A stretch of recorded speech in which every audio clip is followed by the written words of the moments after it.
I'd like to discuss a little bit more. Council discussion? I have one question, if I may.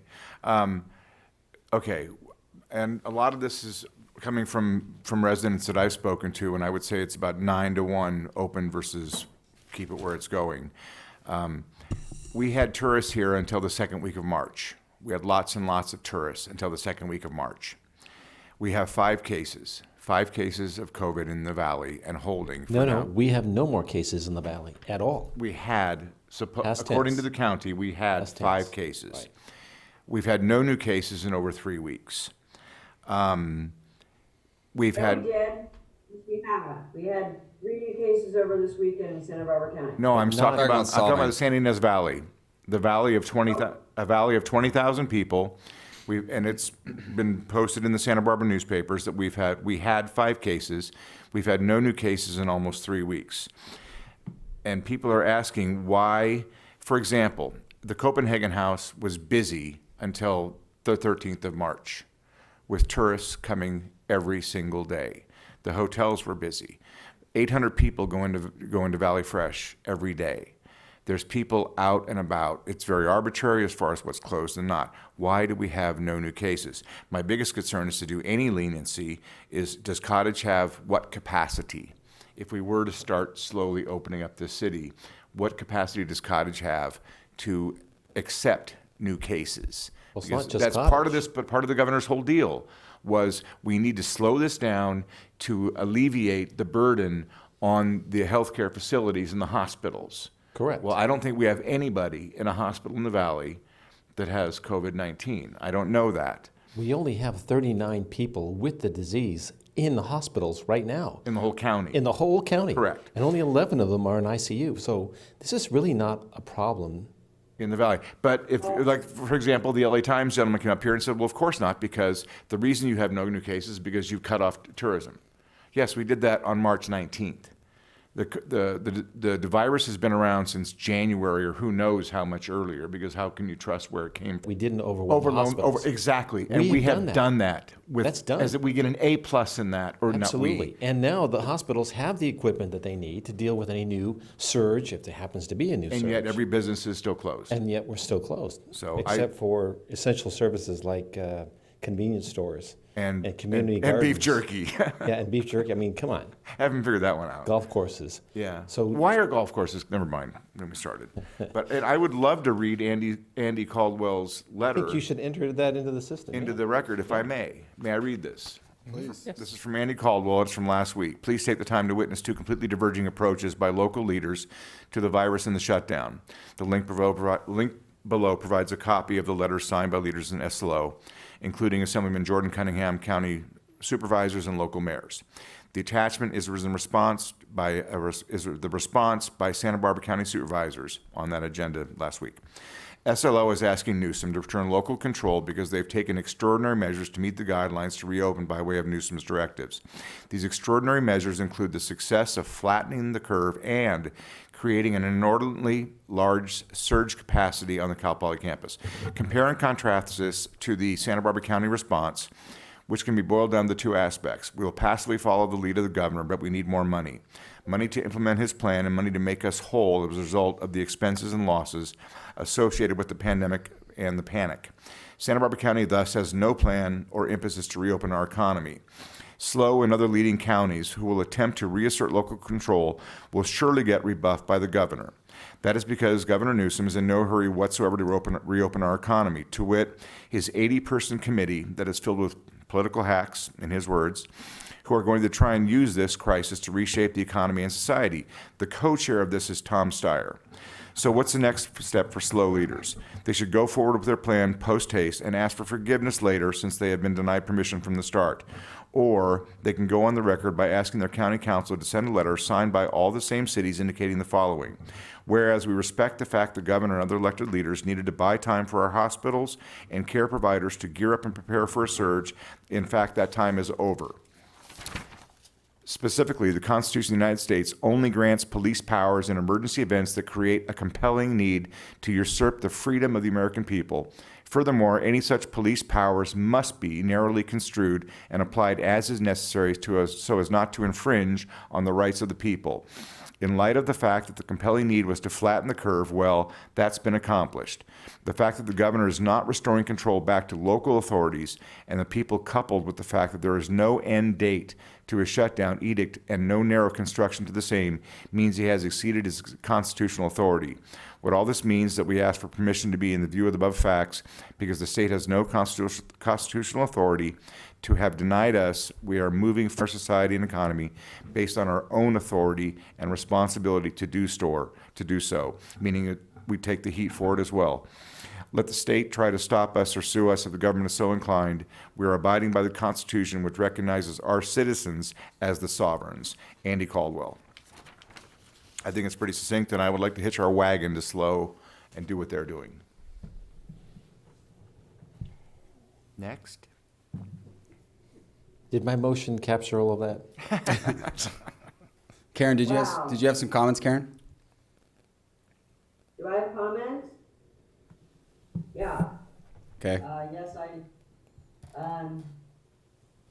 think, first and foremost, we're obligated to abide by the law, which I am doing right now by being remote. And I am more than 6 feet away from somebody. Whether or not our views on this, whatever they are, the state mandate, county health states we need to be 6 feet away, and is actually supporting doing meetings remotely. I know this could get very, very political, but believe me, I would love to have businesses in Solvang open up. I would love that. But if we follow the law, we simply cannot do that right now. So Karen, which law is that again? We're talking about the rules and regs from our governor at this point, when So- they're deciding what are essential businesses and when to open and who can open. We're still going through that process based upon cases, increased number of cases, decreased number of cases, hospitalizations, positive testing. Yeah, So- but that's a specious argument from the standpoint that he has violated the Constitution. He's usurped his authority. And that's the point, I think, of this letter. I think it made it really clearly, I should say. And I defer to the city attorney to explain this, but maybe you can highlight and explain to us why we are within our authority to go ahead and ignore this order. You put me on the spot. Mr. Mayor, I would just note there is a I judge. actually wasn't speaking, but I guess, no. No. Since I'm remote, following the law, Keep going. I'll sit and listen. Can we just let Karen finish their comments before? Yeah, so Karen, please proceed. Well, I mean, it was an interesting commentary there, but I happen to have a cousin who was an ER doctor in Queens Hospital in Brooklyn, and he watched close to 800 people die in one day, all right? And this is a very real thing. It is affecting everyone, and it does not discriminate. We are lucky. We are actually lucky that this is a tourist town, so that we are not at this point in time having tourists come in here. And most of us in this town are very healthy. Now, I don't know if you all do know, but there was a case up at Atterdag, and where my mother is. And it was not from a local resident. It was from somebody who worked at Atterdag, probably came from another area. So I really strongly feel that although I would love this town to open up, tourist population be very difficult to manage with people coming in. We don't know where people are coming from. I don't know how we can regulate that at this point. So I always err on the side of caution, and I would just follow the law. That's what I have to say on that.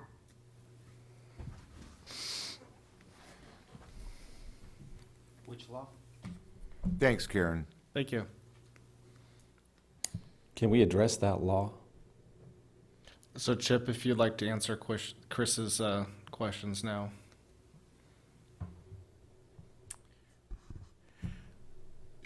I'm just going to answer with the fact that there is a judge in Illinois who today issued an order determining that the Illinois state governor's closure order is in violation of the Constitution, and so that I'm sure will be being taken up by an appellate court, and we'll have some rulings in the relatively near future. You know, that's actually fascinating in Illinois because Governor Whitmer in Michigan is her, if you want to call it draconian, her measures are, you can't even mow your lawn in Michigan right now. And I'm surprised that a court hasn't touched that one yet.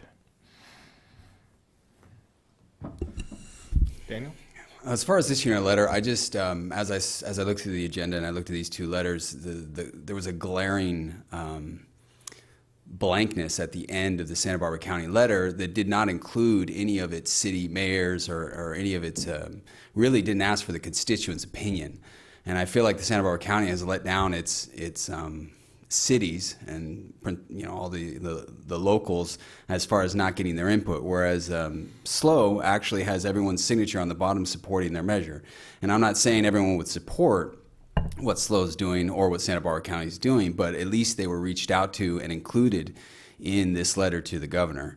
I wholeheartedly support what SLO is trying to do, and they're trying to, I think, save more lives in what they're doing than what Santa Barbara County is doing. And I'm just disappointed in Santa Barbara County's lack of foresight to actually have this plan already in place. Their idea, as you read the paper, is just to form more committees and discuss this, as our city manager has talked about, which is just going to push it back longer and longer and longer. So I am all for having our own letter, issuing our own letter, sending it to the governor of Santa Barbara County, getting other cities involved, as SLO did, so that they can be represented as well. That's my opinion. Okay.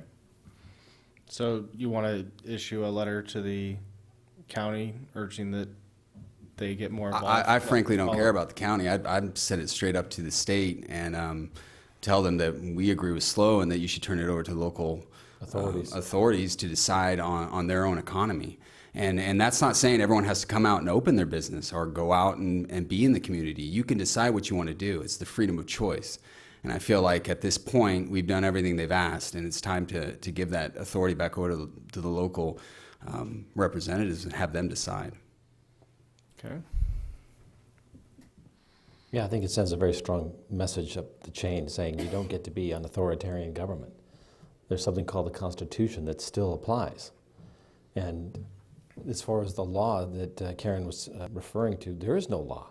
Those were executive orders that have yet to be challenged in court, and I believe that if they were, they would not stand up in court. Now, I'm not saying that we rush out and return to normal without, in a careless fashion. I think that there are definitely strategies and ways where we can reopen the economy in phased approach, just like President Trump had suggested. But the idea that we have to stay closed until further notice, and we're going to just follow blindly until somebody says it's okay, that just doesn't work for me. And it's so arbitrary too, because a paddleboarder gets arrested in Malibu for not getting out of the water, and Henry's Beach in Santa Barbara was like the 4th of July this weekend. Mm-hmm. Well, it goes back to local leadership. For example, Gil Garcetti, the mayor there, actually went so far as to say he would hunt people down and make sure they stayed inside. Gil Garcetti was his dad. I'm sorry. Well, Eric Garcetti. Eric Garcetti. The point is, this haphazard, almost hypocritical approach to reopening doesn't make sense to me. And I think we need to take the lead and do what's best for us. Here's another example I think we talked about. I don't know if I talked about you guys. We are more of an agrarian city and environment. And the likelihood that we're going to have problems with high density interaction and traffic as they do in places like New York or San Francisco, it's just highly unlikely. So that explains why we've had such a low incidence of the disease here in the valley, even though we've had thousands of people coming through as tourists. So my feeling is they can't use a one-size-fits-all approach to every county, let alone every city. And the governors around the country are taking that their own initiative to do what's best for their states. And we just happen to live in California, where Governor Newsom is doing what he Well, thinks. even Governor Newsom made the mistake of admitting that he's using this situation to promote a progressive agenda. He did that on TV. No catastrophe or no disaster shouldn't. As, for example, the parks are closed, Hans Christian Andersen's closed. Is there anything that we can possibly do to open those up as a local city instead of just sitting back and not doing anything? What's the legal? Mr. Mayor, members of the council, I think that is the question. Of course, doing anything different than what everyone else is doing raises the possibility that somebody is going to sue for you having done something different than everyone else is. And then it becomes, for certain things, it's certainly just a matter of, are you willing to take that Risk. that risk? There are other things where the orders are clearer. I mean, I think you could, for example, there is no prohibition, as far as I know, saying you must have the parks closed. Correct. So you could open the parks. Right. There are steps you could start taking that are not as restrictive as you have been. And then there are, additional things. For example, as I understand, there is going to be a group here in Solvang this Friday who is going to be out, I think, at Solvang Park. You can go join that. You can take actions to perhaps put out picnic tables and make it easier for people to be able to meet the limits that have been put on them. You can start being ready, again, for social distancing. You've already given direction to your city manager that she can waive any requirements that are necessary in order to allow social distancing, for example, for restaurants. I've heard that there's a restaurant here in town that may want to essentially operate like a car hop and use the city street there. That's something you could easily allow. I think I would have to do a little more research and think about it before I can answer your question about should you just openly declare the city is open. No, I wouldn't agree with that. So again, like I said, I would need to do a little more work, and you would need to direct me to do that. So then more staff work. could work on a phased approach. Where, Why is Zackup Golf Course in Buellton open, but Solvang, the Alisol's closed? it's totally arbitrary. That's the point. Well, the latest order that came I out know on that Friday has golf actually courses can clarified it. reopen. Right. What I'm suggesting is, can you start thinking about a phased approach to reopen based on legal liability? For example, are we going to get sued because people are walking in the park? Probably not. But are we going to get sued because people are eating in a restaurant? I don't know. That's a different kind of liability, right? Well, how about us getting sued because we open everything up and we accidentally kill people? How about that one? Yeah, but that's And I not can't believe I'm that. even here for this Karen, conversation. that is not what we are talking about. That's the whole concept of a phased approach. Look at those businesses that have wide open spaces like a golf course or a car wash, apparently, or storage facilities. There's no reason why these things can't be open.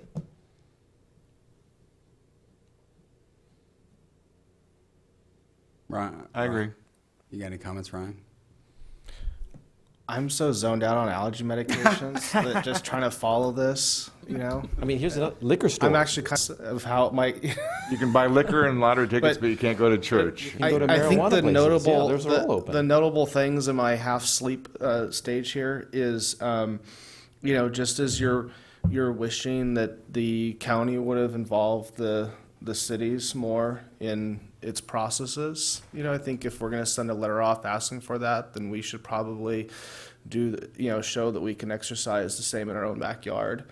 I know we have, I think Scott with IDK is on the phone here. We do have, and we should probably at least discuss this lightly on this topic here. We do have a committee that's been formed, and largely of people, business owners in the Solvang community here, that are going to be tasked with some of the ideas around reopening, practice it. What is it going to take when we can actually start moving things forward, and what is the business community going to need from the city in order to enable those things as we progress? I hope I'm making some sense. But they're going to be meeting, I believe, this Wednesday or Thursday. To me, it would seem logical that they review some of these things that are all fumbling through our heads right now. And if it's desirable to send a letter at that point or something, maybe have them start drafting a letter that the council could consider sending, or authorize somebody that could send on the council's behalf. Those are methods that could be used that's involving the people in our own community to push things forward, and gets that community Why not have two letters? buy-in, while maybe it could be two members, whatever, while also reducing demand on our staff to now be writing letters and stuff like that. Yeah, I think that's a great idea. I think then we could possibly have a separate meeting to discuss what they have decided, or what their recommendations are, what they think, and then we can revisit a lot of these issues. Do you want to have a separate or special meeting on reopening protocols?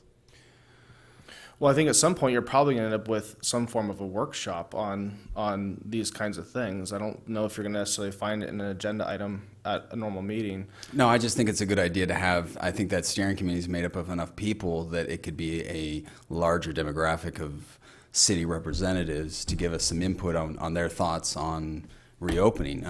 You know what? People are going belly up now. Right. So, No, so what he's this saying is not is committees and Wednesday. meetings. People are not dying. People are going broke. They're losing their homes. They're not homes. They're losing business. They're losing money. They're having a hard time. That's why we're talking about people helping people, because people can't go to work, and we want to have meetings. It's just crazy. That's why I wanted a more simplistic approach. If we're going to get sued, then we need to think twice about that particular business. If we're not going to get sued, then just open it up. And here's the reality. Have you noticed the streets of Solvang? People aren't paying attention to the governor's orders anymore. They're going out. They're done. So either we lead or we follow, like Santa Barbara County. Oh, If I may I just make a quick comment? yes. Approach the. So the only thing I'd like to just clarify is that the goal of this group that we put together, obviously it was originally designed to kind of help with event permitting and tourism, and kind of provide a more holistic view on the community's needs around tourism. And we've now shifted a little bit to more economic recovery, and then over the long term, we'll hopefully get back to a point where we can focus on how we can sustain tourism. But what I want to make pretty clear, and obviously this group has not yet met, so I can't speak for everyone yet, but it is my opinion that the delineation is that the steering committee is working to identify ways that we can safely drive business to when it's appropriate to open, and ways that we can safely provide tourism activity when it's safe to do so. So it's not my intent or opinion that this group would necessarily try and define what that safe to do would be. I think that that's ultimately a city, a county, or a state job, regardless of where you fall in that, as opposed to the staff sort of steering committee. So I just want to make sure that we remain clear that, I don't believe that this committee will come together with recommendations on how to safely reopen Solvang, because that's outside of the expertise of the group. It's and not certainly that, the purview. So, it's not their job. I would just say that I agree with what the council's saying. I understand the frustration. I agree with the county to an extent. I think everybody's looking at legal liability and obviously trying to not kill people. But I want to make sure that it's clear, to the public that I see our responsibilities as operating within whatever framework the city the county or the state, regardless of which, or depending on which avenue you guys as a body take, will work within that framework that you guys approve, rather than being the ones that direct that framework to you guys, if that makes sense, from the health side. But everything else, we're happy to help with. Yeah. Right, and obviously the lowest level of a health organization is at the county level. The city that's not part of the city responsibilities. So, but one of the things, Scott, that we'll be talking about later with you is just some of the ideas of, putting out tables on Copenhagen, closing streets. So we could take a more proactive kind of stance in developing those strategies and then proposing those to the county and saying, this is why we believe this is actually within your guidelines and safe, and this is what we would like to do. Correct. I mean, that's one of the things we were planning on talking about later is looking at their guidelines and what can we do within their guidelines. And I understand the council's discussion around whether or not those guidelines are appropriate or not, and that's sort of it's way above my pay grade. But what we're looking at with the committee is how we can interpret those to best support the city's needs. And one of the things that we propose is something that a lot of Bay Area cities are doing. They're calling it slow streets, where they're closing some streets to vehicle traffic to allow greater social distancing on the street. So as the sun comes out, it's invariable that, those of us who've been cooped up in our houses for 40, 50 days are going to want to start going out and being in the warmer weather and doing that on sidewalks or doing it in our existing city parks, while maintaining the requirements from the county gets a little tough, and that creates some issues for the city. So one of the recommendations we have is the Slow Streets program, which the various cities have kind of spearheaded, where we close certain streets. In Solvang, I think the street that makes the most sense is Copenhagen, and allow people to kind of walk those streets and social distance within a larger area. The car hop idea I think is great too. And when it's appropriate, and if the county agrees, again, within the existing framework, subject to the city, trying to mandate that change within the existing framework, then one of the recommendations that's come out in phase 2 or 3, I believe, was that the restaurants would have to reduce their capacity. So if we close Copenhagen, for example, the restaurants along Copenhagen could increase their capacity by allowing seated outdoor dining, or parklets, I guess they're called in other parts of the state.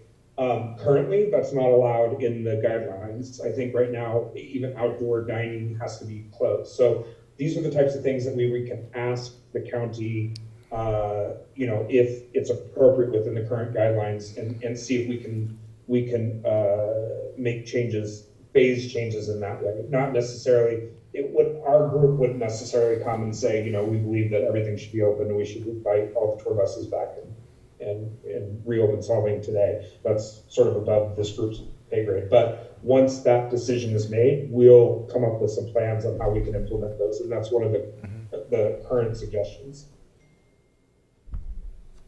Well, I think one of the important things to that group too is to just run through all the different scenarios of how this thing could be played out, so that the business community can best respond to it. Because we just don't know how, you could open up all of Solvang today, but if LA is totally shut and that's 90% of our market, then what are we doing anyway? Right. So obviously there's going to be those that are going to, still come up from LA, and just like the beaches fill up, and but it's not going to be significant. It's not going to be what it is, and we don't know how long any of these things are, or how they're going to roll it out, or what restrictions when they do allow restaurants to start reopening. Is it going to be you can have a table every 12 feet? Is it going to be what does that look like? Do we then utilize Copenhagen to create that for example? I'm just throwing ideas out there, but those are all things that that committee could talk about there, so that we are ready to activate when we can activate. Great. Can we go back to the letter? Are we going to write this letter? Yes. But Is is there- there Well, is there anything we could do right now? Is there something we can do legally right now to send a message that we're not just writing a letter? Because If there's something we can do right now as a city, like for example, if we can say, hey, we're opening the parks and we're writing a letter, that sends a bigger message to the county and to the state and to surrounding communities Well, certainly that could be included in the letter. than just, what I'm saying is I don't think we need a letter to open those. It's No. not on the mandate, so we No, could no, say, that- we're opening I'm them. just saying, We- let them We know can we're doing it. definitely open the parks. The parks are not specifically to be closed. The only requirements that there were is, special clean of the equipment, but. Everyone knows this. We don't need a sign. Every resource we have. And no one's forcing anyone to go out. We're just saying, That's right. we're moving in this direction. And by opening the parks, that's a definite signal that writing a letter, we're trying what we can do as a city to bring this economy back for the future, for our kids, for everyone, to avoid this huge depression that we're digging ourselves into. Is it better to ask for permission than or forgiveness than permission? We don't need permission for this. We really That's what I'm You trying to don't, say. you don't need permission Correct. for the parks. I'm saying other And things. I'd like to see the council take the lead in breaking the psychology of fear that's literally destroying us. I'm on board with that. I mean, this disease is manageable. In fact, in terms of the number of deaths, it's no different than the flu. In fact, last year's flu season, the one before, 2017-18, were worse than this one in terms of hospitalizations and in terms of deaths. So the idea that we can't manage our way through this, that's bogus. I think we need to take the initiative and take the leadership. I'll make a motion. I think Chip had a comment. I was just Please. going to note for you that you're on the consent agenda earlier this evening, your item number G was accepting the notice of completion of rebuilding The park. the playground at Sunny Fields Park. So this might be it's probably really nice and clean right now. This might be a good time to send that message. Right. I think we should probably look into whether, I think playgrounds specific equipment was named somewhere as Yeah, I'm particularly pretty sure too. closed. So Because all the hard work came from Wuhan. if we could agree that we lift the gates on I mean, Hans from Christian's what I've Park. seen that is, still accessible, the playground equipment then has caution tape all over, like shared type things is, or picnic tables are turned upside down kind of thing. So people can do their thing, what they want in public. Has as there they been normally any would. science at all that proves that this virus lasts any more than a few minutes in the air, in the sunlight? They said that UV kills it on contact. I've been using a blow dryer up my nose for the last 3 weeks. All I'm right, healthy. That's I too will much not claim to information. be a doctor. The point is, I mean, even the CDC and the FDA, they all were saying that UV kills the virus. So the idea that we have to. And then just Is come there any back more and cure discussion? the Because vengeance. I would make a motion. Yeah, unless does Karen have anything? Karen, any more comments? Is she on mute? Yeah, okay. No, I have no more comments, I'm not a doctor, I'm not a professional. I'm simply taking the advice of, state legislature, governor, county supervisors. So, I'll continue to abide by those mandates. I won't say law, but I'll say by those mandates that they put forward to try to keep us all healthy. So, that's it. Thank you. Okay. I'll make a motion that we write a letter similar to Slow's letter advocating the turning over the opening of the economy to the local jurisdictions, and also that we open the parks in the city of Solvang. I'll second that. Okay. I think the only thing to add to that is just the part about Yeah, please check on the, checking on the actual like there's playground any- equipment stuff. I believe that needs to remain closed. That makes sense. Okay. And this would be a letter from the mayor, from the council? We can work on drafting a letter. yep. Okay, so it's been, Who do you want to authorize to send the letter? Because technically, if it's not a letter that's been written and then approved from the council at the actual meeting, then you need to approve somebody to send on behalf of the council. right, would that be, I would authorize Ryan to send that letter. Okay. Sure, send that. okay? Just I'm photocopy. recognized as Put the your name on it. official writer for the And do we have a second accepting that amendment? it's been moved and seconded. I thought he seconded it. No, I believe well, Robert actually, if you had just accept seconded. what I, Accept the amendment. Yeah. Fine. Okay. So, Mayor Pro Tem Clark, Yes. Councilmember DeJarnius, Yes. Councilmember Johnson, Yes. Councilmember Waite, No exclamation point. Mayor Toussaint. Yes. Passes 4. We have to make a motion as well. It's past 9:30. Well, we're still on the COVID-19 update, so as long as we're on that Oh, item. okay, got it. But once we finish that item, we'll need to take one before going on to item number 6. I've got a quick question, and maybe it's already been answered. At what point are we going to discuss as a council the protocols to reopen the city? Or are we just leaving that to you to tell us? I think we are working with the county. We'll have continuous updates on COVID-19. Tomorrow there will be this kickoff with the county. Now there's this letter being drafted. IDK is working with the committee of representatives from Solvang City, determining recommendations from the community in terms of reopening strategy. So I think those 3 things are working towards coming together and having a reopening strategy, and we'll come back with the next update. And Chip, can you bring back some kind of an opinion related to the legal liability of opening? For example, I assume that we can open certain things up in phases, and you might be able to differentiate that for the council to be able to say, yeah, these things, there's probably almost no legal liability, so go ahead and open the parks like we've been discussing. Whereas maybe there are some types of businesses that would pose a different kind of threat to the city. Like the beach pyramid builders. If that's a direction from the council, then I can do that. I would like to use that as a... I just want to open up. caution, since this item was earlier, we're trying to control the cost. Yeah, I don't know that we need to do City this attorney. quite And I yet. love how this council always wants to say, I want to control the cost of Yeah. city attorney, but then let's throw all this stuff on the city At attorney. this point, I think his fees are cheaper than keeping the city closed. So the sooner we get at that answer, but I still think that we need to get, and it's unique to our city because we are tourist dependent. So we need to know what's the legal liability, where are the red lines that we have to avoid. Well, I think some of the concerns, just to be aware of, is a lot of the things that we have as a city are still contracted out with the county. So an example would be a restaurant that decides that they want to open up tomorrow and, do whatever. Although Solvang might not have the capacity to do any enforcement or even the desire to do any enforcement, the county would then be here or could be here the next day. Yeah, the county has actually made it a misdemeanor. I mean, Okay. they're Right. not actively enforcing it, but it is a misdemeanor. So even if we had our own police force, although those police officers would have the police powers to enforce that misdemeanor. They are enforcing it, actually. They're actually they threatening are. restaurants. Yeah. I've The actually seen it. the county health, they've already It made, must be a law. If they're enforcing it and charging people with misdemeanors, it must be a law.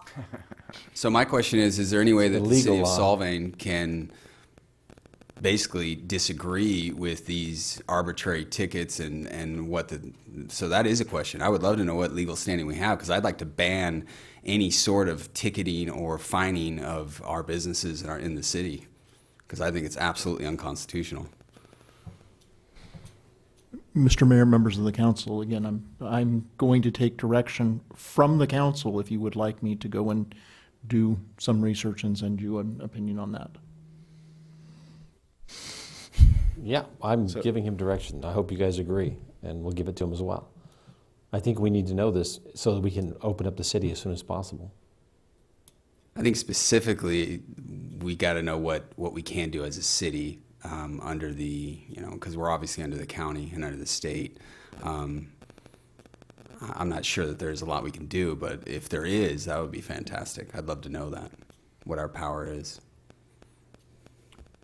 Is that part of the current motion? well, so I would Any just like to motion? ask what, your gut instinct on that. Yeah. I mean, do we really need to go into, for asking for a bunch of, time spent of you to go search some kind of, crazy thing that's, going to cost us a bunch of money now, and what's your gut instinct on that? To me, it just I seems want to hold him off from doing any, spending any money to do any surveys on this just yet. that's I get it, but what is your gut instinct? There's nothing the city can do.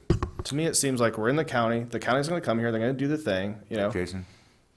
My gut instinct is that restaurants are all regulated by the county health department, and that's what you're looking at mainly is the question, can restaurants open or not? And I don't think that any restaurant's going to open even if the city, even if I come up with the determination that the city can issue a proclamation that the county shouldn't come to Solvang. I don't think that any restaurant's going to take that chance. And when the county chases after one of the businesses, because, and then it says solve, and it's just, the whole thing turns into a total.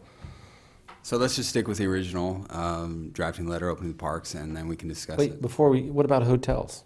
When do they get to open? Well, They can open they up. are essential. The problem is that there's no demand. They're essential, but restaurants aren't. And yet we'll be discussing something in a few minutes related to using restaurants to feed the poor and the seniors in our community. What a bunch of Actually, I crock. should note that staying at hotels is okay as long as you're not doing it for enjoyment purposes. It must be for an essential, you Yeah, must the be car is much an more essential comfortable. business traveler. Oh, okay. But don't enjoy yourself. Yeah, because technically sign you a still waiver. would need to be an essential to, technically under the mandates, travel to the hotel. So So, was the yeah. I'm sorry, what was that? We had a motion specifically to, and it passed 4-1, to send a letter and to open up parks and then look into the So- playground issue. Okay. Send a letter to the state regarding our position and as well as the county, or I'm just trying to understand this. Sure. It's the same letter. Maybe all the restaurant owners can send letters to Joan Hartman. Okay. I can always do that. Okay, so we have a few more items on this COVID-19 update. Just going back for a second to the resident support and collaboration with nonprofits. We talked about a partnership with People Helping People. We'll continue to work with them. You authorized $30,000 to be given to this nonprofit for food purchase. And we also have volunteer program for dog food distribution at the visitor center that we will be posting more information on, but we'll be basically repurposing the visitor center for a while. That's completely zero cost to the city program, fully run by a volunteer. And then we have an upcoming state program that's not. Oh, and I'm sorry. Did you move on to my tracking's so bad? Are we moving on to item number 6 now? No, we are still on COVID-19, COVID-19, item number okay, 5. There's all right, quite a thank bit you. more to go on this. Okay. So, Governor Newsom has announced on Friday of last week, April 24th, that he is looking at a state program that would be 75% funded by FEMA dollars and 25% funded by the state to provide meals to seniors. So this could be a valuable program which would help seniors stay at home at the same time as having their meals being provided to them, and could help our local restaurants as well to get their orders up.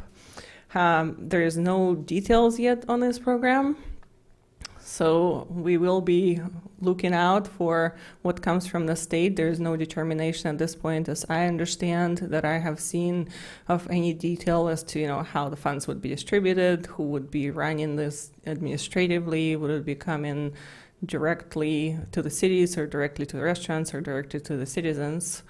So that's kind of still to be determined, I believe. City attorney might have. There's a little more detail. Okay, well, we'll let the city attorney jump in.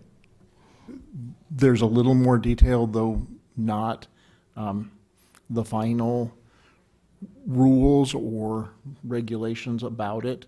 My understanding, though, is those have been sort of developed by I think it was called America's Kitchen group that the People Helping People representative talked about earlier. And as he mentioned, they actually have been reaching out to a few restaurants already in Solvang about participating in the private program, which is now going to be a public program The financing of it, actually, the city would have to put, as I understand it, the city would be fronting the money to restaurants, and then the city would receive reimbursement 75% of the cost from FEMA and 75% of the remaining 25% from the state. So the city would be responsible for 25% of the 25%, which I think is about 5%, or exactly 5%. The city also, in theory, would get the sales tax from those transactions. And they issued the dollar amounts that the restaurants would get. The restaurants would get, as I remember, $16 per breakfast, $17 per lunch, $28 per dinner, and $5 that could be used for tips or other things like that. So it's $66 per person per day for 3 meals a day.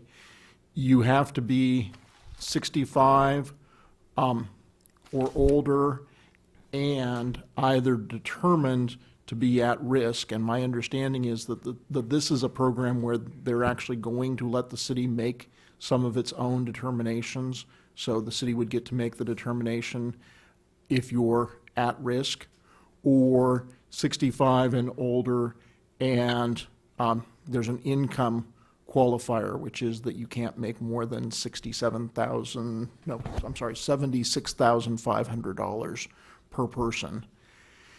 And those are the rules that I remember. The governor's office said that they're going to have the program actually operational this week, so I'm surprised we haven't heard more about it directly. My guess is Scott may know more about this, since it seems like so many things that the governor brings forth start in San Francisco, where he used to be the mayor. So it wouldn't surprise me that this is a program that's already being rolled out in San Francisco, and we'll find out about it. Scott, are you still there? Do you want to jump in? Yeah, so it's not something that came out of the city, to my knowledge. It was another nonprofit that had basically been doing this, and it was a way to get the funding. The program doesn't yet exist. It's something that he came up with, but to my knowledge, it doesn't, like, there's no way to sign up for it yet. So it is something that will come out here in the next few days. It's a little like the PPP and EIDL. They passed it, and now everybody's scrambling to figure out how to actually make it a thing. So hopefully we'll get some more information from the state in the next week or so. But right now, it's, from what I can tell, unless, Chip, you see something different, from everybody I've chatted with, both in the city and the state, city of San Francisco and in the state, there's no mechanism to actually make it happen yet. Yeah, there's no mechanism to make it happen yet, and yet there was a phone number that you could call to sign up. But I haven't tried calling the number, and I don't know what happens since there's no mechanism when you Have make that they call. given the Maybe we should try calling it right now. yeah? Have they given the income threshold? It's the state's COVID-19 resources Income number. threshold? Well, I thought you just said that they 76,500. 76,500. The income threshold is 76,500. So are people What- going to have to provide their tax returns to be able to participate in this? They haven't Right. told us those kinds of details. Again, what they've told us is how much your meals can cost and how much you can make. This is socialism at its best. Yeah, it's- Great ideas without any follow-through. Right. And by the way, you're telling me that these restaurants can open to serve these people, but they can't stay open. It's only delivery. It's only for delivery. Yeah, it's delivery, and again, it came as a part of a 3-part program. He's also going to include more people who will talk to you if you're at home. And I'm sorry, I'm at this point of the night, I'm forgetting what the 3rd part was, but it was a similar, so that you wouldn't feel bad if you have to be at home, so that as part of his 6 points, as I understand, this is how to ensure that people who are in the at-risk group stay home. Right. So it sounds like, there are some good parts to this program. To businesses, we can target certain areas of businesses that provide these meals. At the same time, it sounds like it may be quite a bit in terms of administrative servicing of this program of an effort. I mean, you're talking about a lot of meals and transactions. So if you can, I think at this point, since we don't have a program yet, but it's about to come out before we probably get together, if we could just get some general direction, if the city is interested in participating in this and start looking at different venues on how this could be administered, and whether there is, once again, opportunity to partner with maybe some of the nonprofits for, actual administrative arm of this. I move that we do that, May I- that we direct staff to do that. May I make a suggestion? Yes. I think the one thing that's clear from what was mentioned is that because of the years of democracy are a bit slow, our bureaucracy are a bit slow, they would look to the city to sort of pay for the program and then seek reimbursement from FEMA and the state. So I think, again, I'm not a expert on how the city works, but I think that if the council is interested in exploring this program once we get more details, it would be helpful if the city votes on whether or not to approve the city manager releasing funds for this program, with the intent of being reimbursed by the state and by FEMA. That way we don't have to, if we work over the next 4 or 5 days to figure this out and then, get the program and get some nonprofit partners on board next week, we won't then have to come back to the council to seek approval for the spend before we can execute it. So that would give the city manager and our team can certainly help where necessary, permission to sort of roll forward with this as soon as it comes out and becomes more clear about what to do without coming back to the council. Well, I'd like to make the motion that we go ahead and give you the direction and the authority that you need to move forward on this with speed. Yeah, do you want to put a limit on dollars or a limit on time in how many funds I'm going to distribute? At this point, I wouldn't put a limit on dollars because we don't even know Right. if the program exists or how big the program is. You can gonna do be. a seed money and then see, what the demand Well, how is. much do you recommend for seed money? I don't know, 50,000. Then I move that we go ahead and give you 50,000 as seed money to get moving on this. And I suppose you'll explore this with respect to FEMA reimbursements as well? Yes, well, it from what I'm hearing here before everything comes out in black and white writing is that we would be fronting the money and then we would be waiting through the process to Right. get reimbursed from But FEMA. at least we'll have a platform by which to help families that need food and senior citizens specifically if and when this thing gets worse. Yes. Right. I'll second it. Okay, there's been a motion and a second. Mayor Pro Tem Clark, Yes. Councilmember DeJarnis, Yes. Councilmember Johnson, Yes. Councilmember Waite. Yeah, I want to have the motion repeated really because I can barely hear. Oh, so we're essentially moving to authorize the city manager to pursue this program with an initial seed fund of up to 50,000. Okay, yes. Okay, Mayor Tson. Yes. Okay. So moving on to, and hopefully we still have NDC online. Do we have Diana and Chuck? So are we moving on to item 6 now? No, we are Because moving. NDC is item 6. It's item 6, but this is, so I placed most of the discussion of NDC here under COVID-19, just so that you can give your direction in terms of what kind of programs you're looking for in cities work with NDC. And then the following item is just the contract itself and authorization of the execution of the contract. Oh, okay. So Diana and Chuck, are you still with us? Here. Okay, here. Okay, good. So as you know, we talked. Okay, I will keep my comments short and just turn it over to NDC. But last time we first introduced the city to NDC, who works with different organizations and cities across the nation. We talked about some stabilization programs such as PPP and idle loans through SBA from federal funding. The feds did pass additional funding on Friday.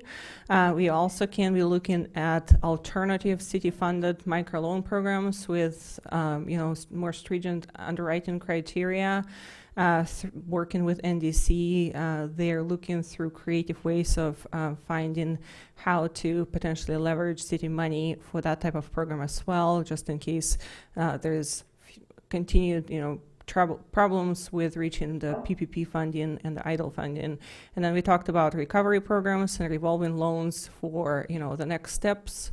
And then NDC, actually, you will see under their contract item, they are not only a loan program type of partner, but their contract also involves working with our jurisdiction on economic development strategies and seeking grant funds for economic development specifically, and then also working with the city when we have specific projects on financing mechanisms. So, and with that, before we move on, I just want to jump forward and say that out of our $250,000 that the city issued in microloans, there's actually 3 of those loans that are now being repaid. So that's really good news. I mean, those businesses are being very, thankful to the city and giving the money back, understanding that that's the money that, can help other businesses. So that's great to see that we are starting to see that they got their PPP loans, and so they're returning the $5,000 to the city. And with that, I'll turn it over to. Can I ask a question? Yes. And that 5,000 we're getting back, that can be turned over to the people that didn't get it the first time if they still need it? It definitely can. So I think some of those things are the decisions that the council should make today, because we can either continue to just reissue that $5,000 under our microloan program just the way we had it designed, or we can look at something different through NDC and create an alternative, program with more stringent underwriting criteria. Understood. I mean, what we have is almost like a grant, but obviously with great support of the community, and they are understanding and being helpful and returning the money. So Just saying, because we had more applicants than we had money. yes, So and maybe there the is next still 3 in line applications. might be able to, yes. if they still Mhm. need it, if they haven't gotten their SBA money yet. Okay, Okay. thank you. So I think we should talk about further things first, and then if we desire to continue that after that, then we could evaluate that. Okay, Diane and Chuck, do you have some new ideas for us? Yeah, I was just going to give a little bit of kind of an overview of what we think makes sense to do, and then Diana has more detail and can answer questions. I think there's a couple different ways of trying to respond. Obviously, the challenge we have now with businesses is there's no economy effectively bringing revenue in, so we need to find ways to stabilize their economics and kind of cast things in amber for a while. So the one thing that we definitely I think we'll be able to take advantage of is there's been a lot of talk about the payroll protection program, the PPP program. We NDC are actually a lender in the PPP program. We actually think that we'll be eligible for a set aside in that program that's specifically for community financial institutions. So our system was shut down yesterday. We were so overwhelmed with applications. Unfortunately, when your application website goes public, you find a lot of people finding your website. So we're going through a lot of processes today trying to clear that backlog. But we think that we could be eligible for another round. And obviously, if that's true, then we would try and make sure that we're as aggressive in with Solvang businesses that have not been able to get access to that program. There's been challenges in the financial world, a lot of misinformation around the program. So we'll do whatever we can on that front. And really right now, that's the best program out there because it does provide potential grant resources, forgives loans, for maintaining payroll. I think the second step is it's great that you've already got people recycling, those micro grants that you guys are providing. So I think we do a lot of managing of revolving loan funds that NDC provides the capital to, as well as managing loan funds that cities are responsible for final decisions. So I think we can try and bring, maybe a little bit, maybe some discipline and some order to help you with another round of that. You might want to direct it to certain kinds of costs. But again, making sure that we're underwriting softly, but in a way that does try to make sure those dollars are going to revolve and get repaid for other things. And I think we all recognize this is not going to ensure business survival. We're going to need to find sources of capital as the economy starts moving forward. It's going to take a long time before we're ready to go out and support businesses and they start generating revenues that they have expected in the past. So we're going to have to look for capital. So we in NBC, because of our lending license, we can go get and leverage dollars. So we're going to scurry around that. Diana and I have already talked about some other sources, again, to try and leverage as much as we can to bring as much capital as possible to businesses. The main thing, recognizing that some businesses won't really fit within an SBA footprint, but there will be businesses that will fit another footprint that we can lend to. So we're hoping to find some more capital that we can kind of stand up a fund for as we start to enter the economy, for businesses to have a cheaper source of capital, maybe put some pressure on their banks to step up with some capital as well. So just to clarify, this is an alternative to the local banks or traditional bank channels that these businesses may already have, right?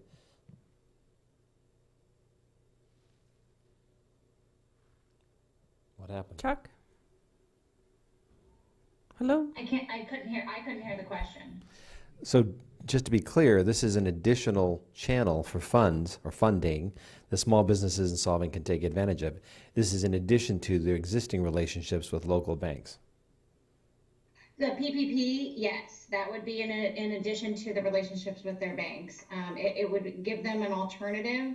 Some of the banks, some borrowers have had struggles with getting through. The banks have a lot of applications as well. And so some borrowers have ended up in a long list and at the bottom of that list. And we've encouraged people to apply both places because whoever gets you the SBA number first is the faster you get some money.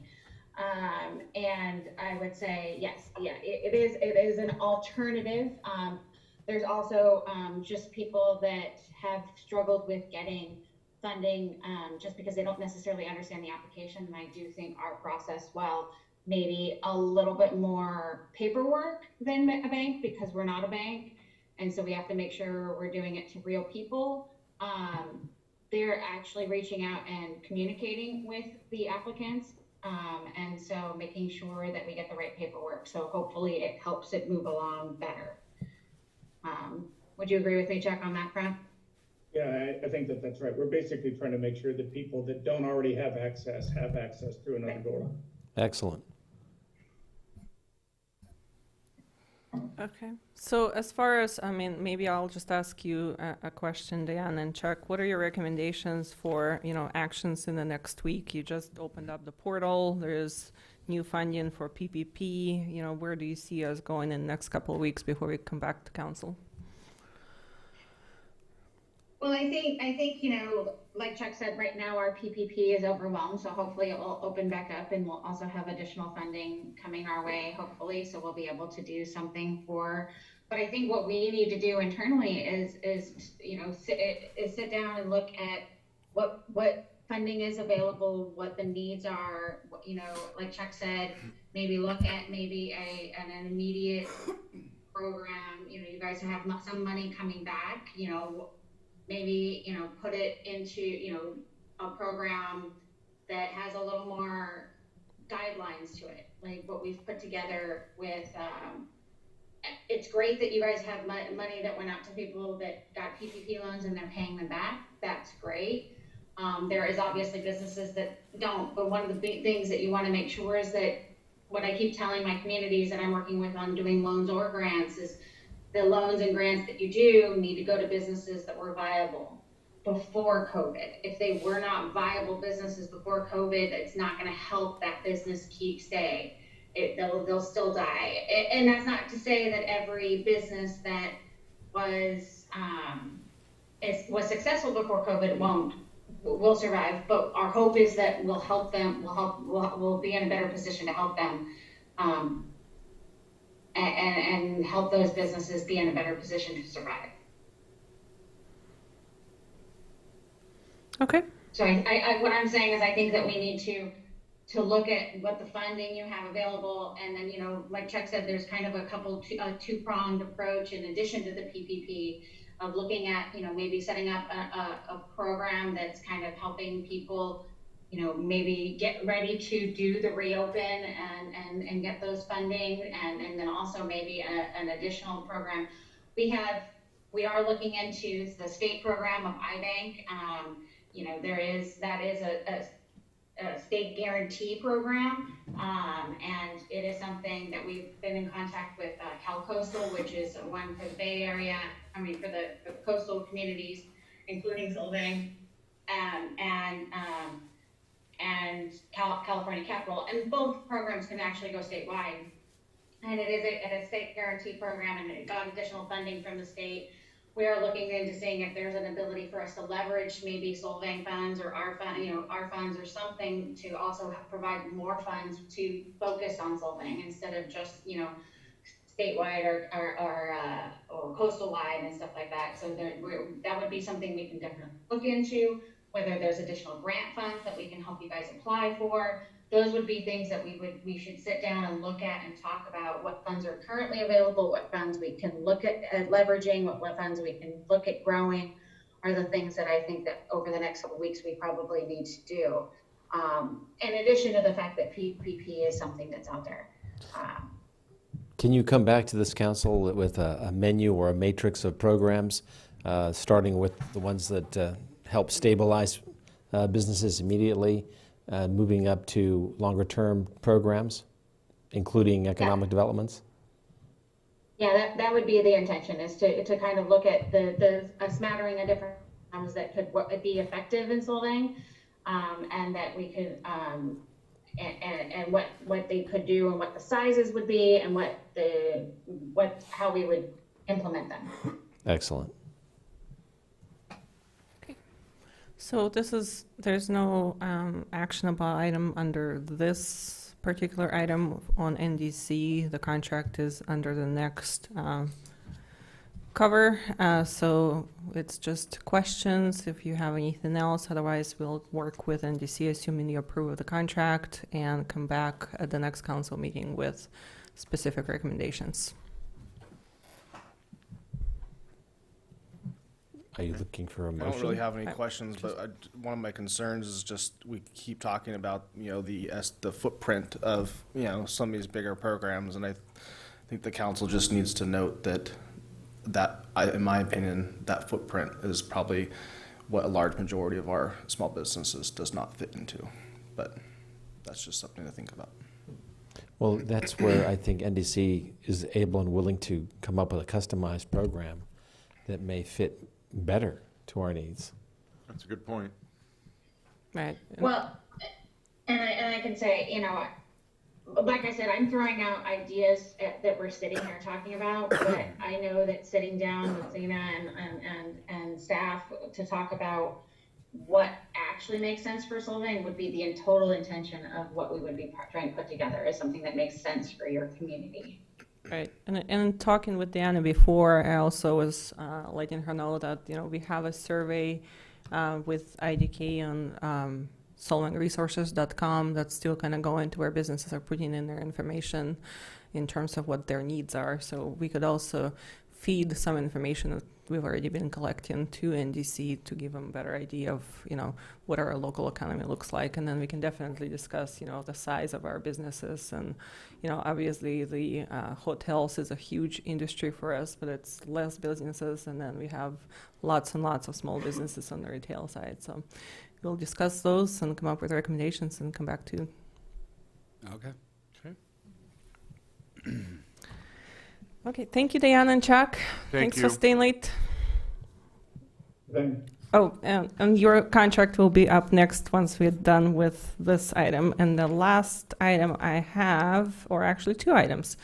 So we're going to have IDK give us a little bit of discussion on what they are proposing or what's in the works. They've submitted a letter kind of outlining some of the programs. We've touched base a little bit on the, the idea of closing Copenhagen, but I would let Scott give us a summary, and then we can talk a little bit about the steering committee that's been formed. Scott? Sure. So in light of the time, I'll be as brief as possible. So basically, I included a couple of reports that have been updated by both U.S. Travel and Visit California that have some interesting metrics in them. Most notably for us is that consumer or travelers continue to express interest in traveling as soon as it's safe to do so. And also, travelers continue to seek destinations that they consider safe, that are not as full of crowds and are drivable. So every indication is that Solvang will be well positioned, to take advantage of the recovery when that time comes, which is for how we'll reopen. So, what we'll do once social distancing and some of the requirements, the health requirements have started to ease during the crawl period. Once they're a little more open and we can sort of dip our toe in the water of tourism again, being respectful of the wishes of the community, the businesses, and everybody else, that'll be the walk period. And then obviously once the floodgates are open and we're back to, normal from a health perspective, that'll be the run period, and kind of deciding a different strategy at each of those three stages. As we mentioned a little bit earlier, the committee were almost fully committed to the folks that we've invited. Most, if not all, have said yes. We are going to try and have our first meeting here in the next couple of days. We're just sorting out the logistics of doing that in person versus remotely. I did ask, initially if the mayor and the city manager would join that group, just in the spirit of efficiency, so that we could try and decrease the lag time between here's what we want to do and here's what we can do. So the city manager will likely be a permanent role on the committee, and the mayor will join during the COVID crisis. Finally, the thought, we talked a little bit about slow streets and just, try to get a sense from the council if you think that makes sense. Obviously, this is something we'll take to the new committee once it's formed. We certainly don't want to hurt business. We know that closing Copenhagen in the past has been something that's been detrimental to business, but I think that in this new situation, an opportunity to invite folks to the downtown corridor in a safe way, to pick up takeout or to, just go enjoy the sunshine a little bit and try and take advantage of the essential businesses that are open could be beneficial. So it's something we'll take to the committee as soon as we meet, but we wanted to run it by the council and get your opinions there. So it's a very brief version. I guess the other things worth mentioning is we put a big banner up on 246, thanking the essentials. I don't know if you've seen that yet. And then we've also been working on translating all of the mayor's messages and press releases from the city into Spanish. I was going to say into English. In the county data that large percentage of the cases in Santa Barbara County are coming from the Hispanic community. So we've begun translating everything into Spanish and have begun placing ads in Spanish language newspapers and digital forms to try and get some of the messaging out to an alternative market in the hopes that it helps decrease the case count so that we can all get back to normal. Okay, thank you, Scott. Thanks, Scott. And if we can show my screen for a second.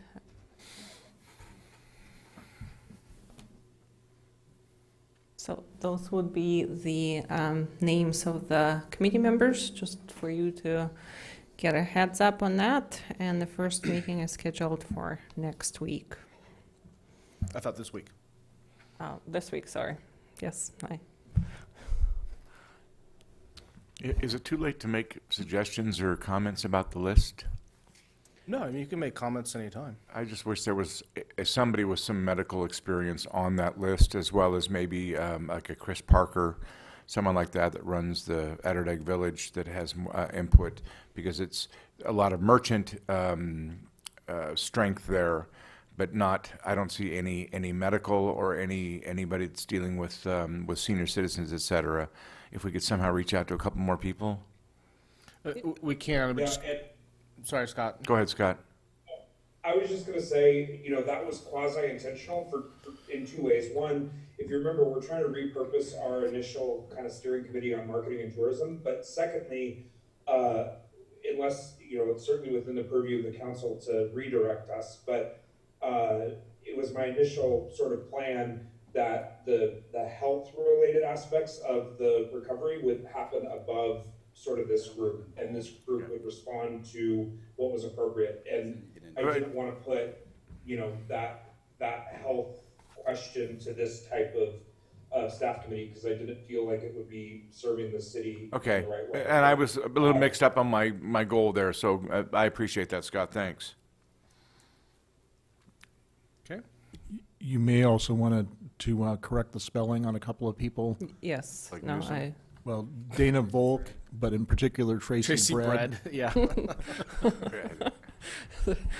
yes. I This was apologize. That's my fault. I literally was typing these in a text message to Dina. I apologize. this came from a I text mean, no message, so disrespect yes. to anybody on that list.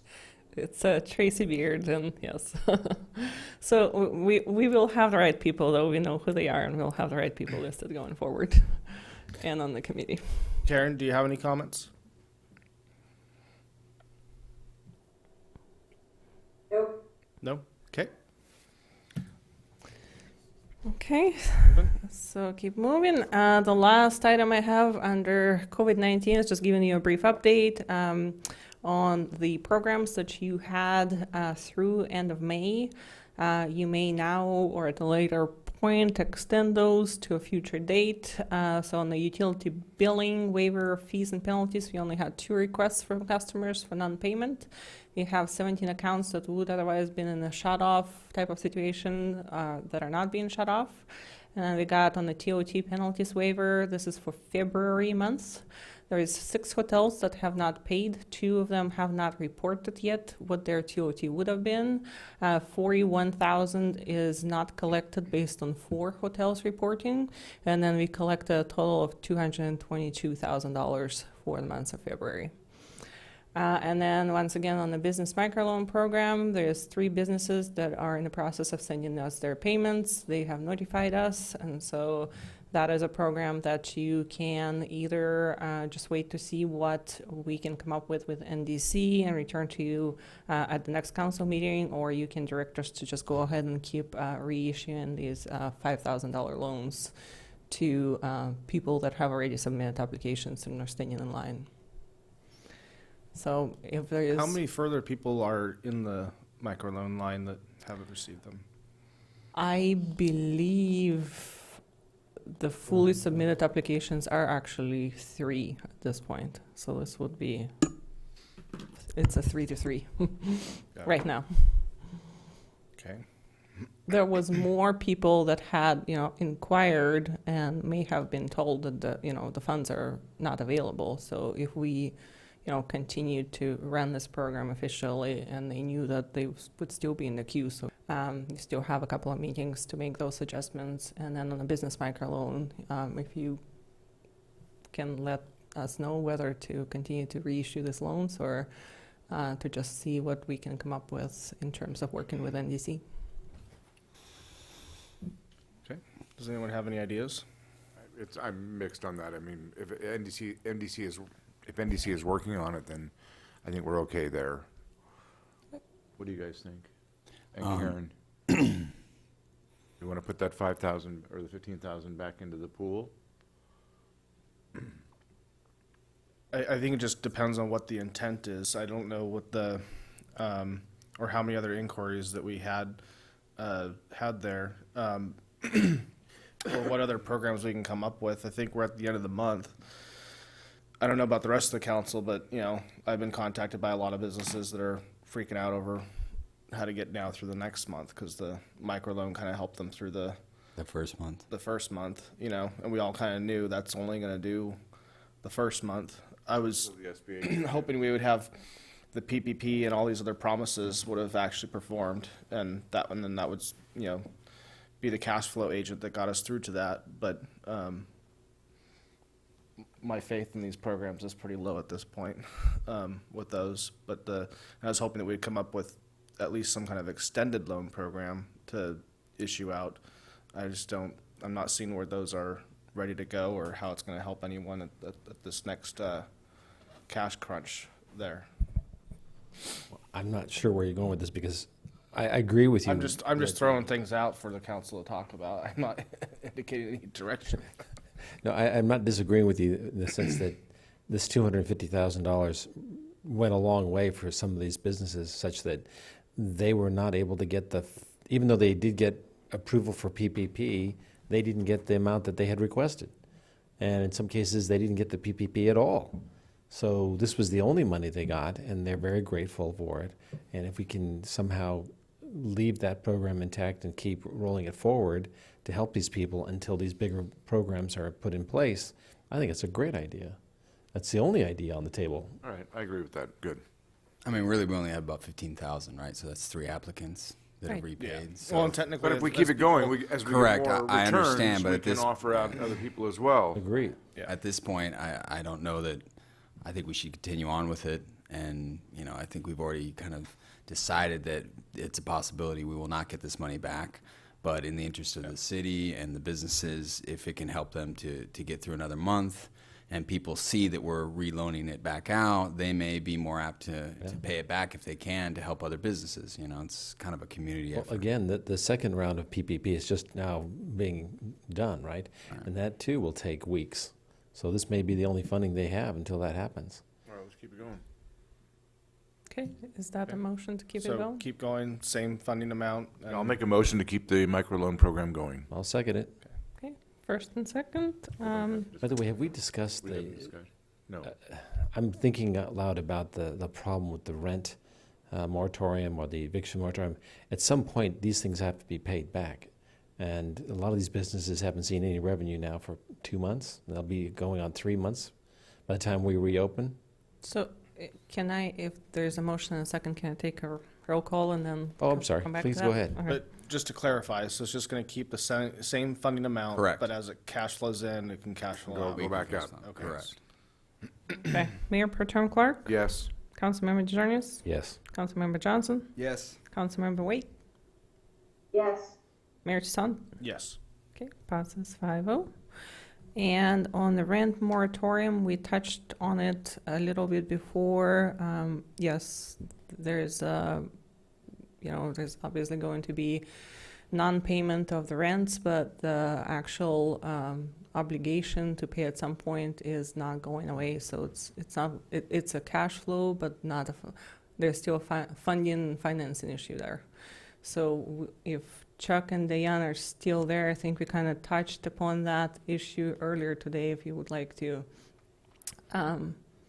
jump in again and see if you have any ideas on how future potential lending programs could be structured around this issue, and just kind of being more directive in terms of where do loans go and what are they being used for. Well, I would just say from our experience, there's no one answer about how to deploy loan capital. And unless you're going to get very aggressive in kind of managing funds. So in a sense, the lender makes payments rather than trusting the business, which we've done in some cases because we wanted to make sure that the money went to where it goes to go. I think the best option is to recognize that the different businesses have different emergent needs. It's great that a lot of people are providing payment flexibility for businesses, just like they are with regular individuals. The challenge is that doesn't eliminate the payment; it just defers it. And so, depending on when that payment becomes due, as they're coming out of this pause, and we're entering a slowly emerging economy, now they've got more costs because now they have to catch up with their rent. So in the same way that the payroll protection program, even as kind of flawed its rollout has been, I mean, the idea is at least that it would pay these expenses to keep businesses in place. Some of those dollars could be used for rent or debt service or other expenses. So I think you want to be able to allow businesses to kind of let you know what their immediate need is. I mean, they may own their real estate, so it's not rent that they're worried about, it's the bank loan or it's something else. But I think trying to make sure that your funds are used to ease the deferral of an expense, so that expense is not higher later and creating a bigger hole for them to come out of, is a good way of deploying funds right now. Right, I'm just concerned that these people are going to hit a wall and have to pay it all at once, and they're going to need some kind of help getting over that wall. So I appreciate your comments on that. And have we talked to some of the landlords in town and gotten their input on this? Some of them have been fantastic and very supportive of the businesses structuring, deferring payments and things. Others, not very helpful at all. Maybe they Right. have their own issues. Like I said before, most of the questions that I've been getting are just about what is this moratorium? How does it work? What are everybody's rights? Right, right. And this may go a long way to helping ease those fears and concerns. If we can help bridge that gap or help ease the pain as they defer the payments. I think just possibly having some sort of document that we can pull that would explain it to some of these, the landlords and then also to the Right. tenants, Right. and provide them with the documentation. It's not necessarily our responsibility to do the negotiating between the landlord and the tenants and the banks and whatnot. Find out exactly what their rights are. Absolutely. And I liked your comment at the beginning about, some landlords have done a really good job about, excuse me, about talking to their tenants and working things out. And as I said 2 weeks ago, I wish this wasn't even on the docket, because any smart landlord, I have to reiterate this, why would you evict someone unless there's somebody that's got some really grand long-term plan for a certain unit in town? Why would you evict someone that you're not going to get somebody to fill that space? I don't understand it. And then when the economy does come back and we get back up running, bingo, there's your tenant. So what's the deal? It either sits empty and you get no money whatsoever, or you work with the person and he's your friend for life. I don't know. I'm pretty too simple, but that's my take on it. Well, thanks for comment. I love it. I agree. I think everybody needs to work together if we're going to survive. So I'd love to see more cooperation, especially from some of these landlords that don't seem to get it. Okay. Well, we'll put together some informational sheets and put that on the websites and have that available for people. Great. Karen, do you have any comments?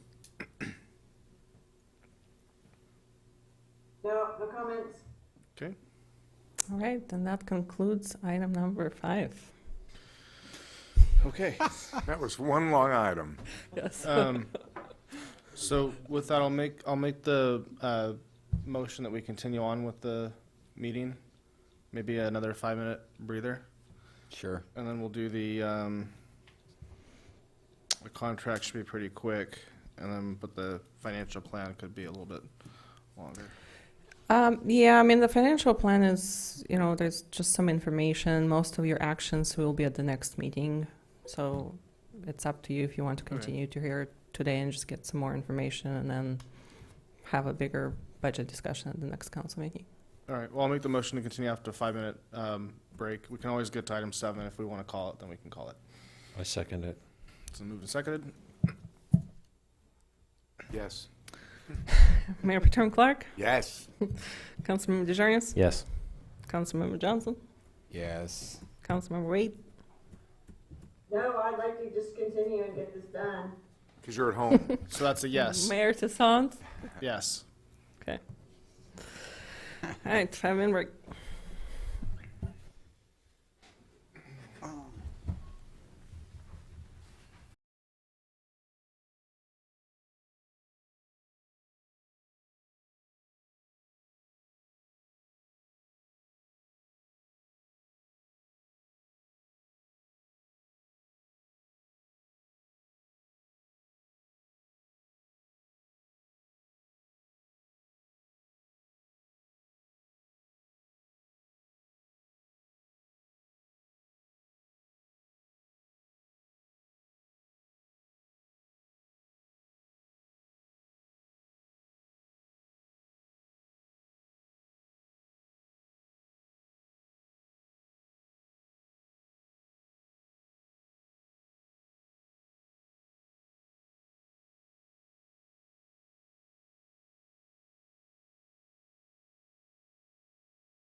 I want to get Karen back on.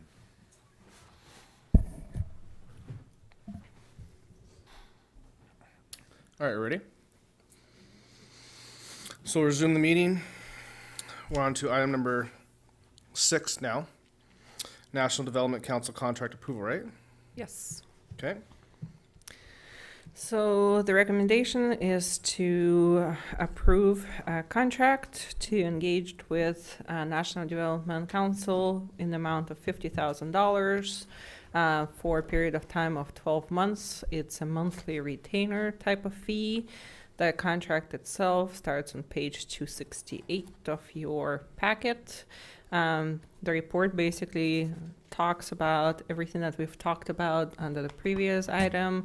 The scope of NDC would be to work with the city to develop different loan programs, as well as work with the city to seek any additional funds from potential economic development grants and funding sources from federal and state governments, and to work with the city on any development projects that may be going on with the city in this time period. They've already engaged even before we approve, or before the council has taken an action on this item. They've already been engaged in the one project that we have going on at the Vets Hall, and have been on calls with the developer and kind of discussing the strategies of, what could be the new next steps in terms of that project development, some of the things that would need to be negotiated, looking at the costs and things like that. So once again, it's a retainer for those pretty diverse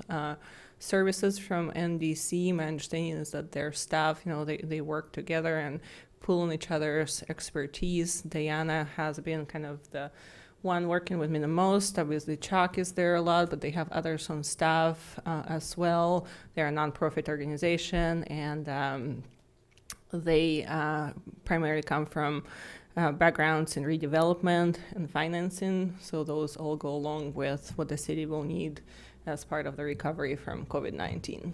So the recommendation is to go ahead and approve this contract as a priority funding for, a very essential business for the city in this time of COVID-19 recovery, and obviously the long-term economic recovery that the city will also need to engage in. Are there any questions of the staff report? As Ryan pointed out, if they don't have some viable loan options or solutions or whatnot, how does that work with our contract with them? Would we still be liable to pay them if they come up with these things and they say, well, this is really going to work for only 2% of your city, or we really don't have a lot to offer for your city, or...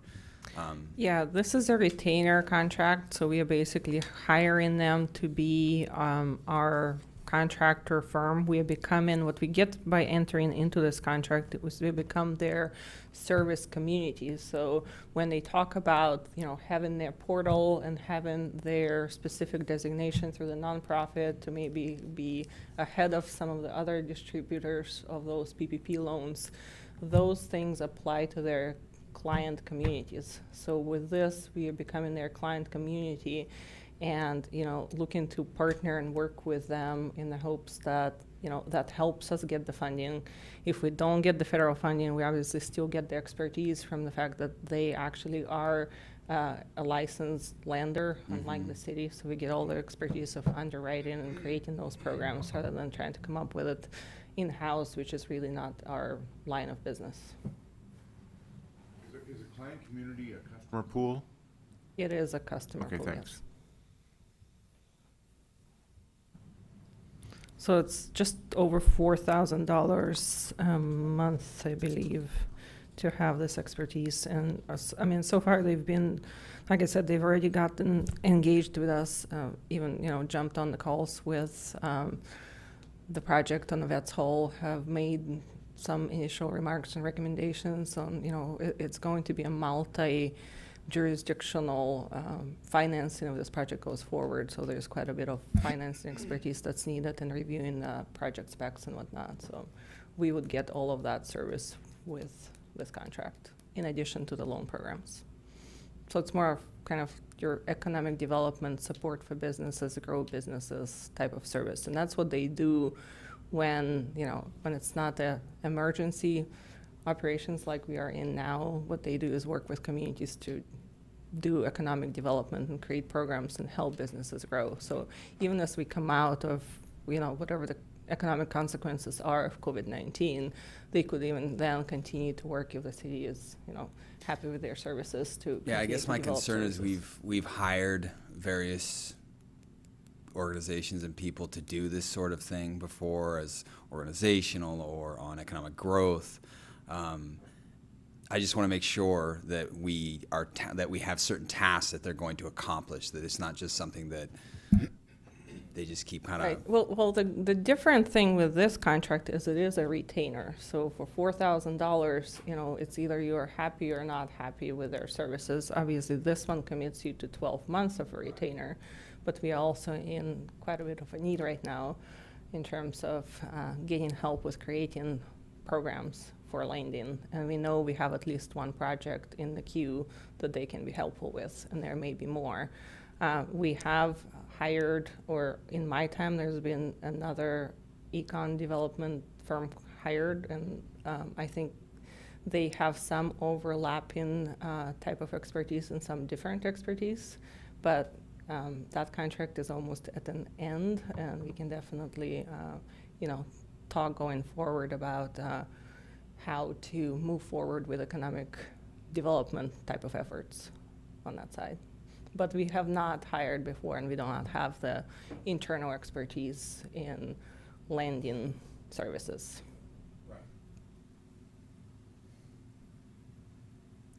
Karen, do you have any questions?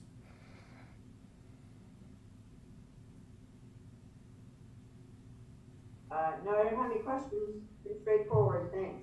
Okay. With that, we'll go to public comment. I know we've received nothing on this item. Do we have any callers?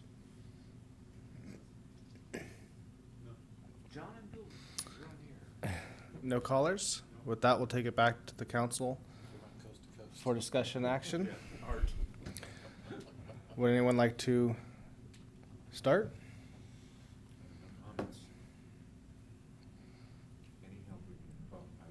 Any help we can give our residents is a step in the right direction.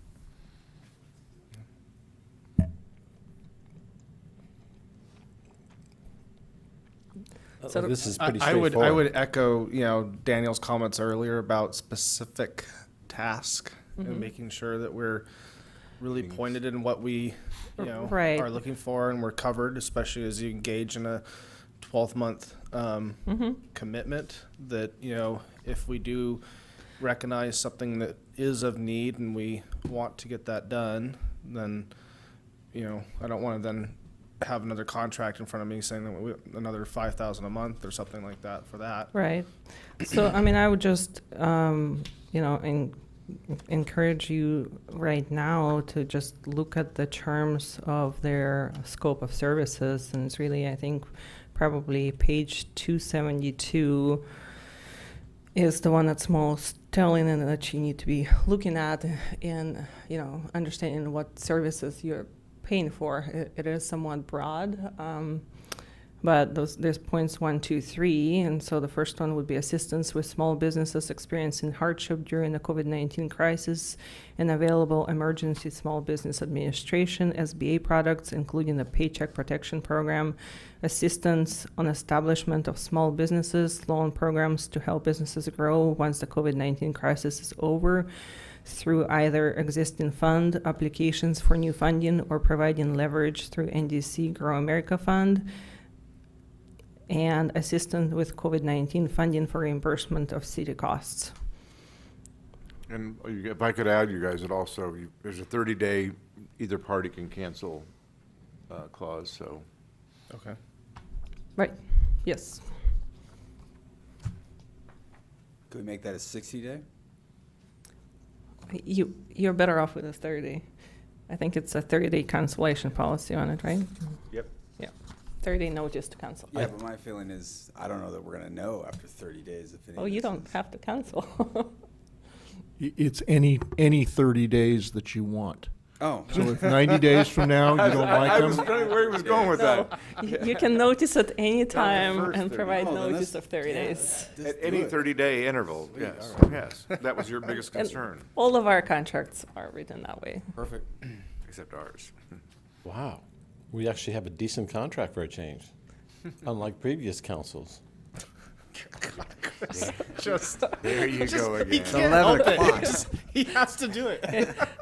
So once again, it's a cost of Apparently, we didn't pay our previous attorney enough money to write a decent contract. Okay. Mute.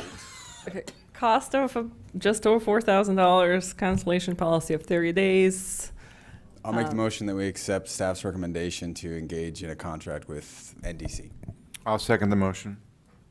It's been motion on the floor. Mayor Pro Tem Clark, Yes. Councilmember DeJarnius, Of course. Councilmember Johnson, Yes. Councilmember Waite, Yes. Mayor Toussaint. Yes. Passes 5-0. Okay. Thank you, Chuck and Deanne. We'll be in touch. Oh, thank you for staying up late. Really appreciate your hanging in there. We'll get to work now. Thank Thank you. you. Good night. Finally. Oh, sure.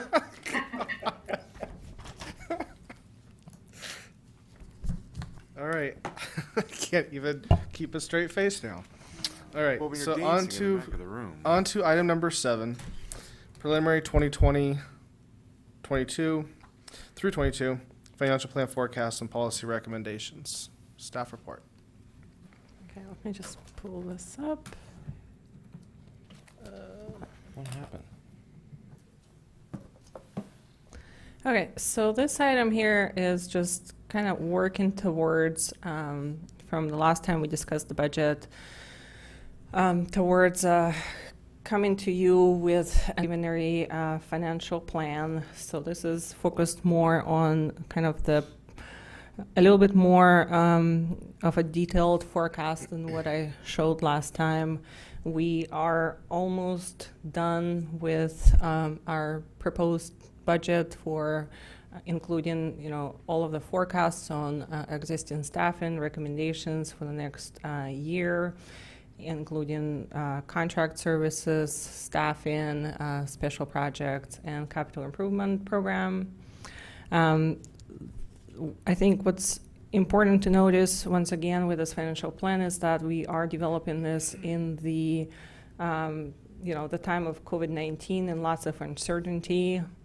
I just wanted, at the next meeting of the council on May 11, we will look at the specifics that you will have to work through in terms of recognizing what you would want to see in the adopted budget and the financial plan from a programmatic perspective.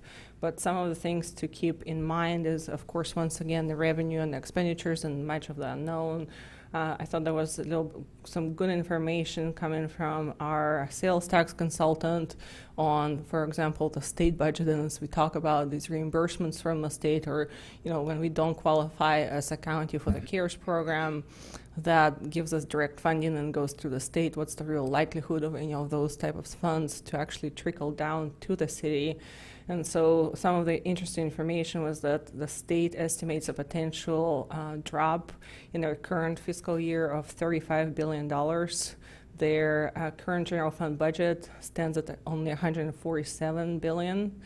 The shortfall could increase to upward of $80 billion is what they're projecting. And the state's rainy day fund only holds about $17 million. So we're looking at much gloomer, frankly, right?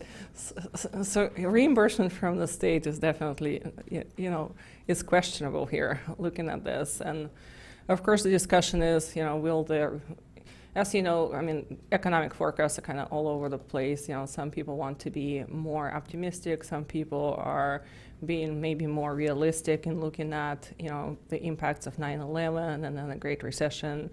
And then the impact of this economic closure. And so the question is whether, the reopening will be U-shaped, where when we reopen, everything will more or less just go back to normal, or is it a really L-shaped recovery to where we go through much more an experience like the Great Recession, or even worse than that? Well, doesn't this depend on the psychology of the consumer? As long as we keep scaring them into staying at home, I don't know that this is going to get any better. That is why some people, I think, do more optimistic forecasts in the hopes that consumer confidence actually comes back and we return to normal. So the only available funding for the city at this point is through FEMA. FEMA is just a general reimbursement as usual. It's for essential response expenditures to COVID-19. It primarily, covers only medical supplies, direct supplies for the response, and some overtime for specifically Emergency Operations Center. That is kind of all it covers, except for they have made this clarification for the COVID-19 that purchase and food distribution actually qualifies under FEMA.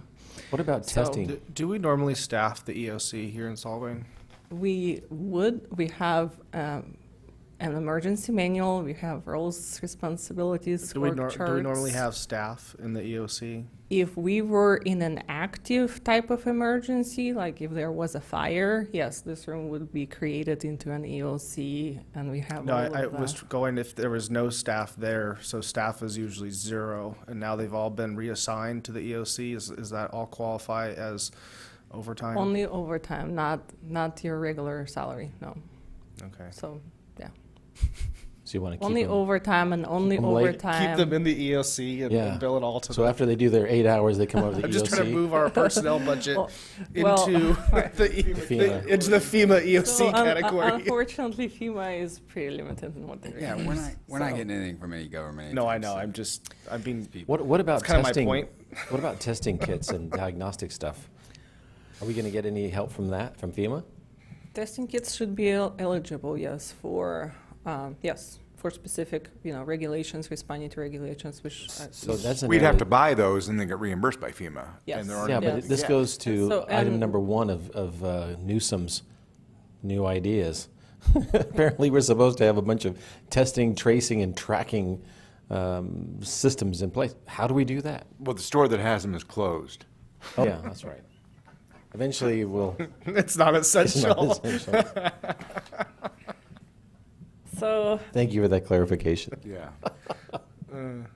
Oh my God. anyway, going on, as we have discussed already, Solvang is especially impacted because it's heavily reliant on tourism. We have 22 hotels that provide us with 50% of general fund revenue from transit occupancy tax, and then from our sales tax base, we also get about 50% from tourism-based industry. So we're very heavily into tourism economy in terms of our general fund revenue.